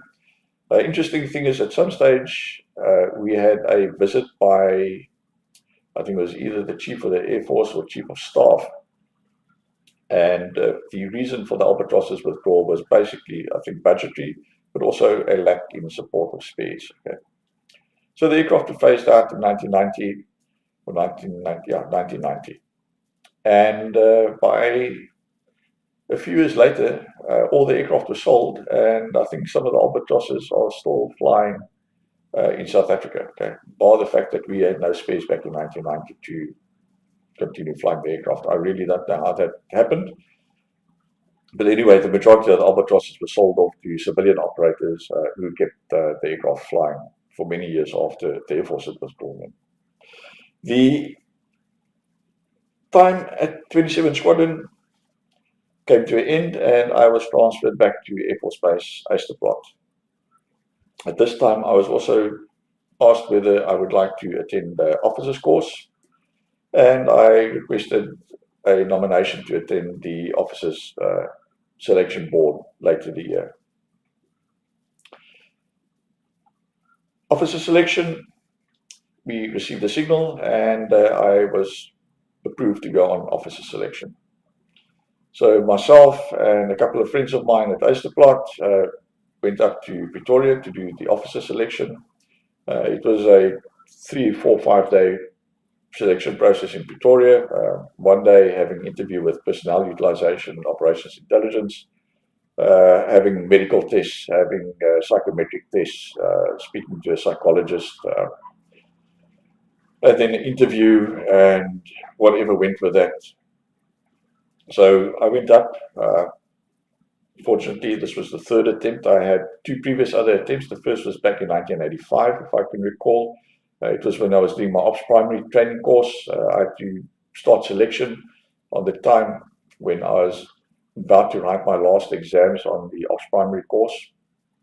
And the decision was mine to either go on selection and not be promoted at the beginning of 1986, wait another year, come back and redo the course, or go on officer selection.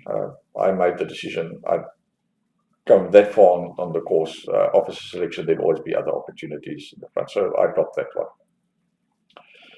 The second attempt, they changed the regulations or the policy of what the criteria was to become an officer if you were NCO in the Air Force already, and I just also didn't make the criteria at that stage. So the next big thing was to wait up until becoming a sergeant, and then, as I said, coming through the ranks, and then apply for officer selection. And this I've basically been done in 1990. Done officer selection and done the whole process. It was a bit harrowing, sitting in front of a board, having the thing was the board chairman was a Colonel Des White. He was the officer selection board director. The other gentleman there was Ian van Vieren. I think he was director of intelligence at that stage. There were 1 or 2 other members from the Air Force intelligence environment. There were 2 psychologists or doctors that were sitting either left and right from you looking at you. It was quite a harrowing experience. My interview was maybe half an hour, 45 minutes. It was a bit of sweat and worrying about what they were going to ask you. By the grace, I passed selection board. A week or 2 later, we got a notice to say that we'd made selection and that would be up to come and do officers course. So a while later, I boarded a plane with a friend of mine to attend officers course in Pretoria. Now, it was a fun but yet harrowing experience. Becoming an officer in the Air Force is really a privilege. I think one of the good things that happened in my career is actually coming up the ranks. It gives you a very good understanding of how to become a leader after you'd actually done the work of the people that you were going to be leading. I arrived in Pretoria we flew up on a Sunday on a caravan that had done a ferry flight to Waterkloof. And the Sunday evening, we spent preparing our full blues, preparing it, making sure everything is bar-sewed. I think there was not a thing that was not bar-sewed or polished on our uniform. Making sure that our CO bands, these little white bands which we used to wear as candidate officers, met the exact specifications. We were, I think it had to be 2 or 3 millimeters high, I think 1.5 or 2 centimeters wide, and 3 or 4 or 5 centimeters long. I can't remember the exact dimensions, but anyway, there were some dimensions given to us by the directing staff of the college. So the Sunday evening was spent preparing our uniforms and to make us ready for the inspection, which was coming up on Monday. So Monday morning, I think we were about 55 or 60 prospective candidate officers arrived at the Air Force College. We are all gathered into a squadron. We are standing at attention or on the parade ground in front of the squadron building, all waiting for the instructors to come out. So the instructors come out, and we're all brought to attention, and we are given the instructions to start the inspection. It was harrowing. The inspection itself, the directing staff, their eyes literally almost pierced through you like a PTI during basics. It was very intimidating, to say the least. I had a couple of friends of mine and 1 or 2 former colleagues had actually become directing staff at the college. The one being the captain that had the captain telephone call, which I spoke about earlier. When he left the squadron, he looked at me and he said to me, "Vernon, I'll be waiting for you." I looked at him and I said, "Sir, I may or may not be doing officer's course in the future. My career is on the way. If I see you, I see you." So our paths road split at that stage. He went and became a DS. At the same time, a gentleman with the name of Lt Vice, he was a physical training instructor, sergeant at Ysterplaat with us. Being a senior NCO, we'd known each other quite well from our days being NCOs. He had also done officer's course earlier the year and also got his commission. A technical officer from 30 Squadron who regularly frequented his friend in the base command post, and also said to me, "Vernon, one day our paths are going to cross at the Air Force College. I'll be waiting for you." So that's for the trepidation and the fear that I arrived at the college is, are these members still there? They came walking out, needless to say, these 3 gentlemen come walking out, and when the DS staff come out, the first thing you see are people you know. So myself, Glenn, and some other members were identified by these people and focused on significantly.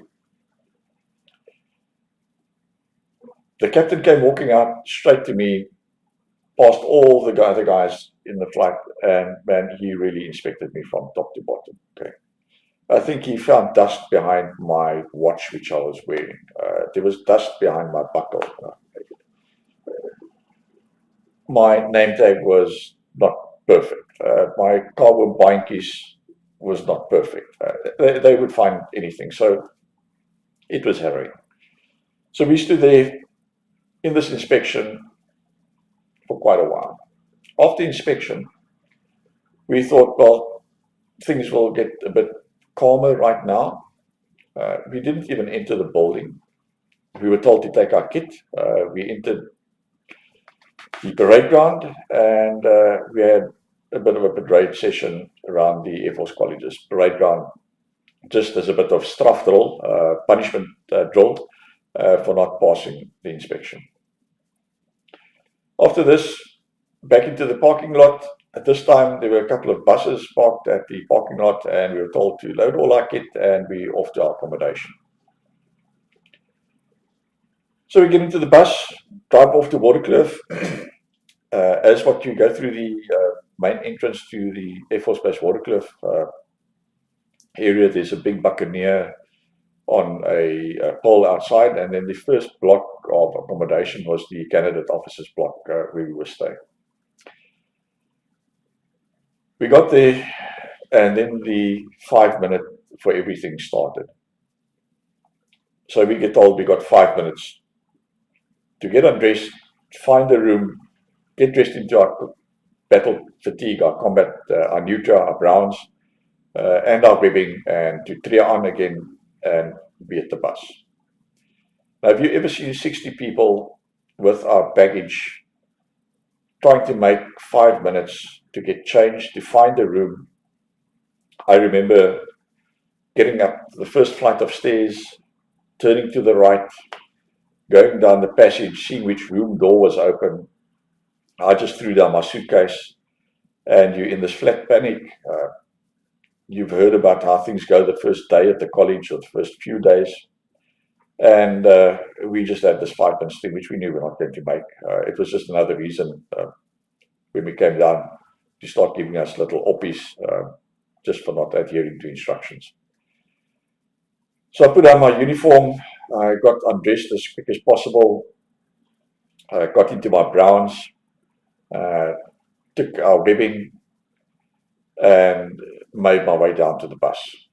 But at the same time, as I said, we were about 55 or 60 people trying to do exactly the same thing. It must have been much longer than 5 minutes when we eventually, everybody got to the bus, and then all the fun and games were about to start. We got lectured and disciplined on the importance of time, and the importance of time also being an officer, why it's important. So it's a lecture we had throughout the Air Force career in any case. Always be 5 minutes before the time and wait 10 or 15 minutes afterwards. So nothing new to a lot of us, but to some of the new recruits that had just finished school, it was a new thing to them.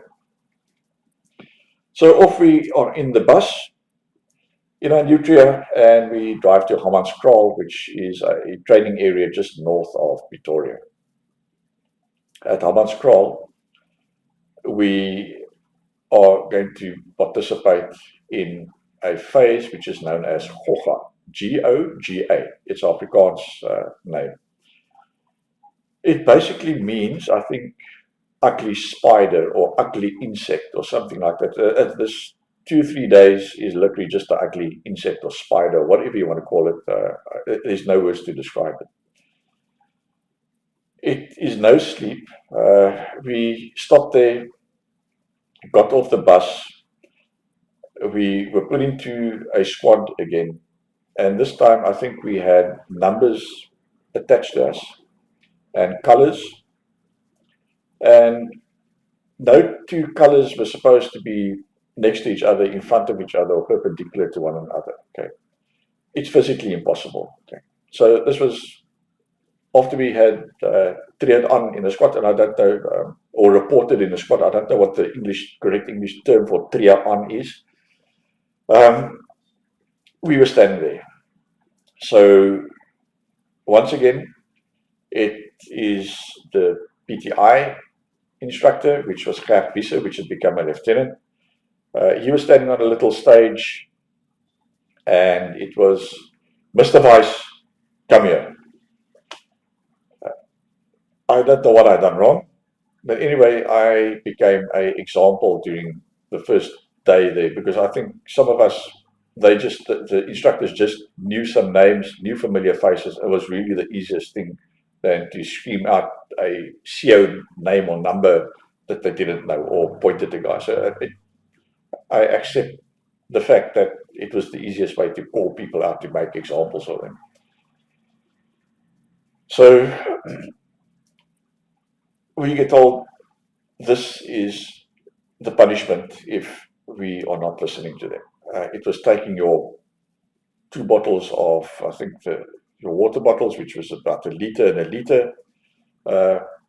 They had a stage which was built maybe 2 or 3 foot high, just high enough that you could sit on your haunches, and for them to stand on to speak to you. So I got told, we will demonstrate, or you will demonstrate what happens if you don't adhere to our instructions. Okay. So I got told to go onto the haunch position, to sit just with my backside just touching the side, and I'm sitting with my backside against the side of the little stage, legs out, legs down, arms front with a water bottle. Okay. And you hold this up until when they decide it is time to let it go.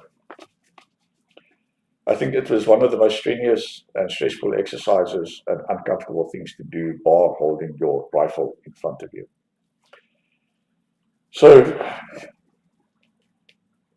after that, it was back into the squad, and then the fun and games started. The stall dock is also a terrible piece of equipment. We had this little plastic under roof that came up with our protective helmet which you had on, and then we had this old, it must have been helmets which dated back to the Second World War. We had those helmets on, and from there it was just running around. Okay, the buses were parked a couple of 100 meters away, and the day started by the bus, round the bus. Okay, so it would be round the bus, run tree on. It was just a lot of running. Now I must say that during the first phase of phase 2, Goga, you are allowed to sign off the course. So there are instructors walking around with little pieces of paper. So anytime you want to leave the phase or go RTU, you have the option to do so. The rule was, if you decide to leave and you run and you're at the back of the bus, you just don't return back to the squad. And then you'll go and sign off, and you'll be removed from the course. Many people done that. Well, many people, I think maybe 5, 6, 7 people doing Goga actually decided to leave due to various reasons. I think you had to be prepared mentally for this. I think the guys that did not have such a big mental issue were the guys that had not been in the military previously. I mean, we were a lot of guys that were senior NCOs. We were a lot of sergeants, flight sergeants. We had a number of warrant officers with us. So all people that had come through the ranks. And now suddenly you have a corporal screaming at you again as if you were back in basics. I think just the mental impact that had on some of the people. I've been a sergeant, I've been a senior NCO, I am a warrant officer still in your mind. You've forgotten about your CO bands that you have on. A corporal doesn't scream at me and speak to me in the way they speak to a recruit. So I think the majority of the guys that decided to leave, it was a mental issue during Goga. Goga, any Air Force officer that had gone through Goga can explain to you what it is. It's very difficult to put it in words. It's a bad phase on officers' course. No words can explain it. It was 2 or 3 days of constant PT, constant running, constant marches, constant pitching up tents, constant getting undressed with your boots, putting your boots back on. Once the tents have been pitched halfway, you have to let the tents go down. It was just 2 days of, there's an Afrikaans word which I am not going to use on this channel right now, but the guys can imagine what it was. It was just messing you around in the lightest sense of word. So Goga was not a very good experience. I think at a stage I also might have crossed my mind, I am really not going to go on with this. it's a mental thing. And there I learned that mental stamina triumphs physical stamina. I was not the fittest of fit ones when I went on course. You just switch off. I switched off my brain, I think, after the first 5 or 6 hours. I just thought, well, it's 2 or 3 days, and then the reward will be there at the end of the course. At a point in time, I also thought, well, Corporal, you screaming at me now, tides are going to turn, not to be derogatory to somebody, but in 6 months or so, I'm going to be an officer and you're still going to be a corporal, and you're going to be respecting me. I respect you now for what you're busy doing to me, but the times are going to change. So I just made a mental block and I thought, well, just continue.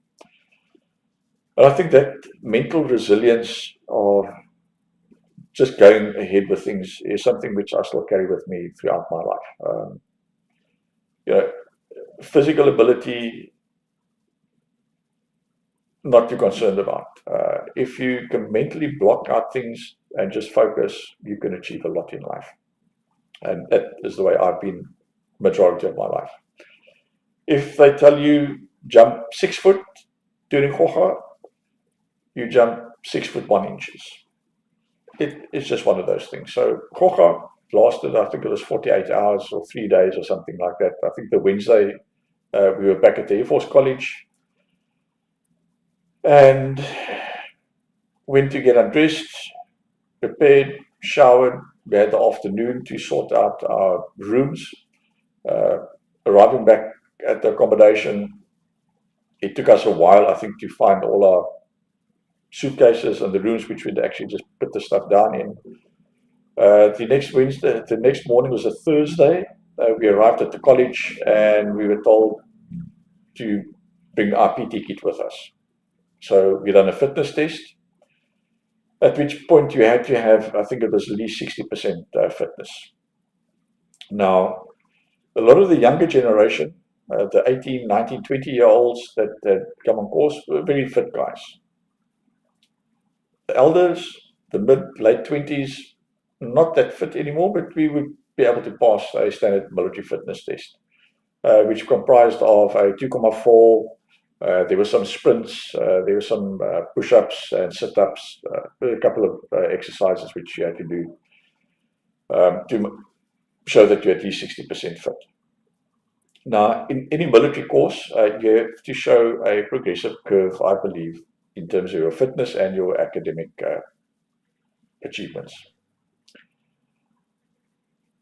We had decided, well, if you get your fitness, I passed, I think, at 60%, maybe 1 or 2% less, but we done the bare minimum that day. After the previous 2-3 days, your body was in such a condition as well, it was impossible for us to have a higher level of fitness, I believe. But all the guys that had just come out of university and been to gyms, being super fit, their fitness results came back in the early 90s. Okay, so they had a bit of a trouble progressing up to 100% over the next 3 months. So we done a fitness test the first day, and then it was the start of officers course and all the ground school. It was a clearing in and formalizing all the paperwork. So Thursday, Friday was really just settling in. The Monday, every day, we used to be on the parade ground throughout the course for drill sessions. Starting in the morning after breakfast, we had our inspection. Well, at Waterkloof, at the accommodation, we had inspections just like in basics. Exactly the same standard was expected of you. The routine basically was wake up, have inspection, get onto the bus, drive to SAAF College, have breakfast, onto the parade ground, have the parade, and then we used to have lectures from about 8:30 in the morning up until about 10. Break for tea, coffee, sandwiches or sandwiches. Lectures again up until lunch. And then after lunch, sometimes we used to have a door period, either after lunch or the last periods of the day. Back to the college accommodation, prepare for inspection, prepare for exams, and this routine just went on for the 3 months that we were at the college. During our time, there were numerous subjects which were written. One of the subjects was military law. We had military etiquette or officer etiquette. We had officer and a gentleman was the subject name. What other subjects? Military management. I think we done law of armed conflict. Skipkins. It was first aid. There were a numerous amount of subjects which we wrote. And if I recall, we wrote our exams on every Monday throughout the course as well. So in the middle of the course, we had written our officer as heer or officer and a gentleman exam, which allowed us to enter the pub as candidate officers. Before that, we were not allowed to use the pub at the Air Force College. This was done during a cheese and wine evening, which was actually quite fun. And in an attempt to teach us some culture, we also had to go and watch a opera or a theatre play somewhere in Johannesburg. Okay? It was all of the thing to try and teach us to be officers and gentlemen and the etiquette that goes with it. So in the middle of the course, it became quite fun. You became treated more like as an officer. What I can tell you about these CO bands, there's a order in the hierarchy of life and of food. And believe me, being a candidate officer, I think you are lower than what snake poo is. Okay, that is where you are when you are a candidate officer. You are used for everything. You are a candidate officer, but you're not an officer. Okay, you are not a NCO anymore. You are just the something which is you're just this being which is there to be used. So after passing our officer and a gentleman exam, we started to get treated a bit better, and you start wearing your candidate officer bulky with a lot more pride. Okay, and with your chest out and head up and shoulder, you have a lot more pride inherently. Midway in the course as well, we had to write our exam, which I believed at that point for ceremonial theory. It was a 5 or 6 page exam. We also had our first break, which we could actually leave the accommodation. We were basically kept at the college. We were not allowed to go out the premises, same as in basics, up until mid-course. So my roommate and I decided we're going to stay here at a house in Pretoria North somewhere. My family was down in Cape Town. So to go down to Cape Town for a weekend was going to be a waste of time. So I just decided, well, I'll just stay with a friend of mine and we'll just have a relaxing weekend. It was the first break. So we take our ceremonial theory exam handbook with us. And it's a very short exam to study for. We study for that. And Monday morning, back on the bus, or if I can come back to Sunday evening before I forget, we get into the college, and you can almost hear a pin drop in the passages as what the guys are busy studying. The hustle and bustle of preparing for inspection is a lot more relaxed or quieter. And we prepare for inspection, and just before going to sleep, we just review the book again and make sure you're ready for the exam. Next morning, we get into the bus, and we ask them why they have this thicker book with them, okay? Because we're writing ceremonial theory this morning. To our shock, we were told they are all studying for military management. My friend and I think we convinced the majority of the guys around us, if not the whole bus, that they had potentially studied for the wrong exam and that we're actually writing ceremonial theory that Monday morning. After breakfast, after the parade, we get back into the class, and lo and behold, we turn around our exam papers, and to all my shock and horror and disbelief, it is military management, a subject which I thought we were only writing in a week later. I passed, I think, with 60% or 61%. I can thank Maslow for helping me write a lot about military management and leadership and all this type of stuff. Okay, I think Maslow. I think I wrote so much stuff that the instructor might have just thought, well, just have the CO pass. I'm not going to read his question paper any further, but I eventually passed military management, and the course went on. At the same time, on Wednesdays, during the course, we had a session to what was known as SAAF. Okay, it was the amphitheater at the Voortrekker Monument. Now, the Voortrekker Monument has the amphitheater, and we all know the little koppies going up and down that area.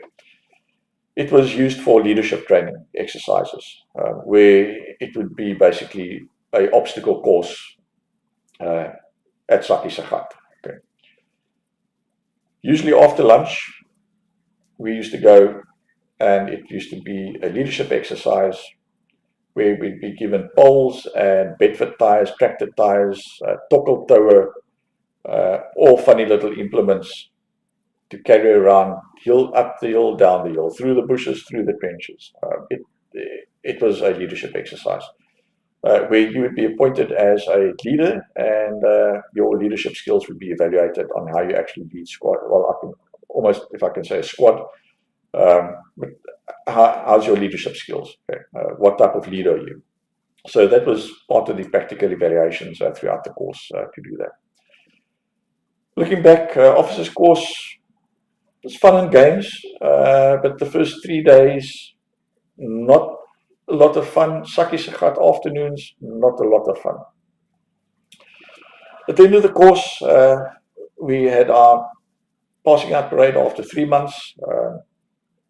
We left the college, cleared out, and I returned to Air Force Base Ysterplaat. Back at Ysterplaat, the signal came out for the annual transfers, and I got transferred to Air Force Base Petersburg.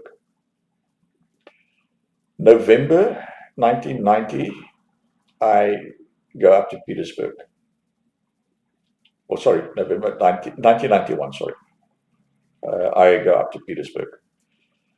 And just to go and see what environment I'm going into, try and look for accommodation, just to go and meet the people at the base and to see what I need to prepare for to start there as the new base intelligence officer in January 1992. So I fly up to Pretoria, and the replacement base intelligence officer was a candidate officer at Rundu with me during my permanent transfer time that I spent at Rundu, a guy with the name of Johan van der Merwe. So Johan meets me at Waterkloof, and we drive up to Petersburg. During the drive, I ask him who is the base commander, and he says to me, it is Colonel Helpfrisch. Now, if you can remember episode 1, my time at 5 Squadron, I had a Commandant Helpfrisch that was my squadron commander. And you might recall I pestered him for a transfer away from 7 Squadron, as well as all the other things around the photographs, which were not fighter aircraft, which I put up as well, which I had a bit of a reprimand for. But I think it was more tongue-in-cheek than anything else. So I thought, okay, my next question is, how long has he been the base commander? Johan says to me, 3 years. He says, well, he has been transferred. I think he is becoming a staff officer at the Air Force headquarters at the beginning of 1992. I just thought, shoot, okay, I dodged the bullet on this one. So the first working day, Johan takes me to his office to go and introduce me to him. I don't want to say I was too keen to get there, but it was an uncomfortable situation in my heart that I felt and in my mind. I parted 7 Squadron, I'd say not in a good way. I parted ways very well, but deep down I really felt I let down the squadron by pestering him to let me go back to Ysterplaat. So I had a bit of fear walking in there. Fortunately for me, his secretary told us that he had been called to Pretoria for some meetings regarding his upcoming transfer to Pretoria. So, as I said, I thought I dodged the bullet on this one. So I thought, okay, I don't need to meet him again. By the time I get to Petersburg in the first week of January, he'd be in Pretoria and I will be in Petersburg, and life will be all fun and games. So during the next few days, Johan took me around the base. He introduced me to the units there. Petersburg had the Mobile Radar Group, which was responsible for mobile radar deployments. We had 85 Combat Flying School, which was operating Impala Mark 1 and Impala Mark 2 aircraft. There were 89 Combat Flying School, which was operating Cheetah D aircraft. Then I think it was 303 Forward Air Force Command Post at Petersburg. That was at the St. Petersburg Military Command Post, or the Army HQ. And then I had the base. So I was there for, I think it was a week. I reckon it must have been a week. And then I went back to Cape Town to prepare for my transfer to Petersburg. Anyway, that is my story up until after officer's course. Then, in January, I moved up to Petersburg. And I'm going to leave it there with knock knock on the door. Well, you know internet, you know what impresses me here. Let me explain to you. I've been speaking to the military people for 5 years now, as well as the policemen, and I hope to speak to you soon. Please, guys, come and talk to us. This is important, because we really need to get our story out there, so that those who come after us, that they actually have an alternative to go and look at. Because once again, if your enemies of those days, and even today, if they leave a story out there and they tell what shite you were and what nonsense you did, and there are some people with mental problems who write books and who tell stories that they had to execute their own and they had to take a blood oath, and if you're in special forces you have to kill your puppy, by which I mean a little dog, and you have to eat it raw while it's still alive. You know, it's absolute bullshit. It is totally bullshit. You're talking here for professional people. And what strikes me here is when I listen to these people talking, is that the amount of responsibility placed upon them at a young age. You know, I was always surprised that when we left the police college, and suddenly I found myself in King Williamstown, and I'm a 19-year-old constable with bullets, and I'm alone on that van with a black constable or somebody with me, but basically I'm in control of the entire crime scene in that damn little town.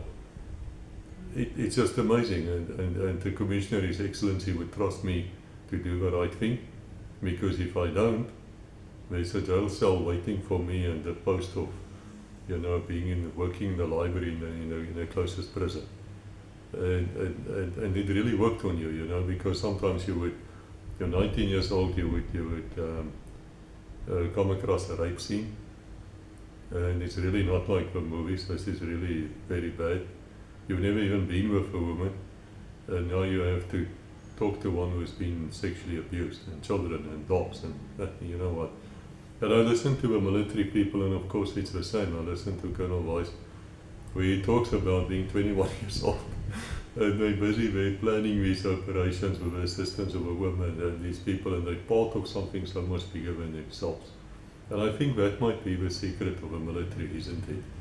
That you are part of something so much bigger than yourself, that you can live into that milieu of people. I also asked him if this mate of his who studied for the wrong exam, whether he actually passed or not. You know, I'm tempted to say I'll tell you next week, but no, apparently the man did pass and he did become an officer as well. So you see guys, there's a reason why we salute officers. There's a reason, you know, you don't just get to be an officer, especially in the police was very different. You had to be 2 years in a rank, and you just couldn't be an officer before you're about 24 years old. It just didn't happen. Even if you knew the generals, it would not happen. The army was worse. And why do I say that? 18-year-old, 1 year out of a school, second loot, in charge of a platoon, like something like 3-2 battalion, in charge of soldiers who's professional soldiers. I've been fighting 15 years. They're much older than this guy. And you have your professional non-coms supporting you, but the buck stops with you in the South African Defence Force. There is no such thing as passing the buck. There is no such thing, trust me. And I remember a 3-2 battalion officer said to me, Koos, yeah, you know, these candidate officers, those candidate officers, there's like little white things here on their shoulders, like the colonel was explaining. And he said to me, Koos, you know what that is? I said, well, of course, we had it in the police as well, you know, it's a candidate officer. It's a man who's going to become an officer if he can make the grade. He says, no, you don't understand, that's a landing zone, or a drop zone. For anybody and everybody shit to fall on you. The colonel is laughing here. It's a good description, isn't it? There's absolutely war. Yeah, no, you know, the 3-2 guys are not as stupid as people think they are. They actually come out with fantastic things. Guys, I'm looking forward to the next episode. I also don't know what happened after the knock on the door. And when we start this one, we're definitely going to start with there was a knock on the door so that you can remember, because it's a week or two from now. So once again, contact me if you have a story, and especially if you think you don't have a story. Because as the Colonel has explained to you now, it is amazing what God did to your brain, even at our age, where we have now grey hair. You know, once you start talking, it's like a floodgate. You just can't stop. Everything comes out. Everything comes. You remember so much that is vivid. It is actually fantastic, and it's a good releaser of stress and what was built up into you through the years, which is why I see legacy actually as missionary work. We do assist people to make them talk. Well, to let them talk. We don't make anybody talk. Right, guys. God bless you all. Until we meet again, thank you, Colonel. We really appreciate you, and I hope to see you soon. Thank you for watching. Please like, subscribe, and ring the bell to receive notifications.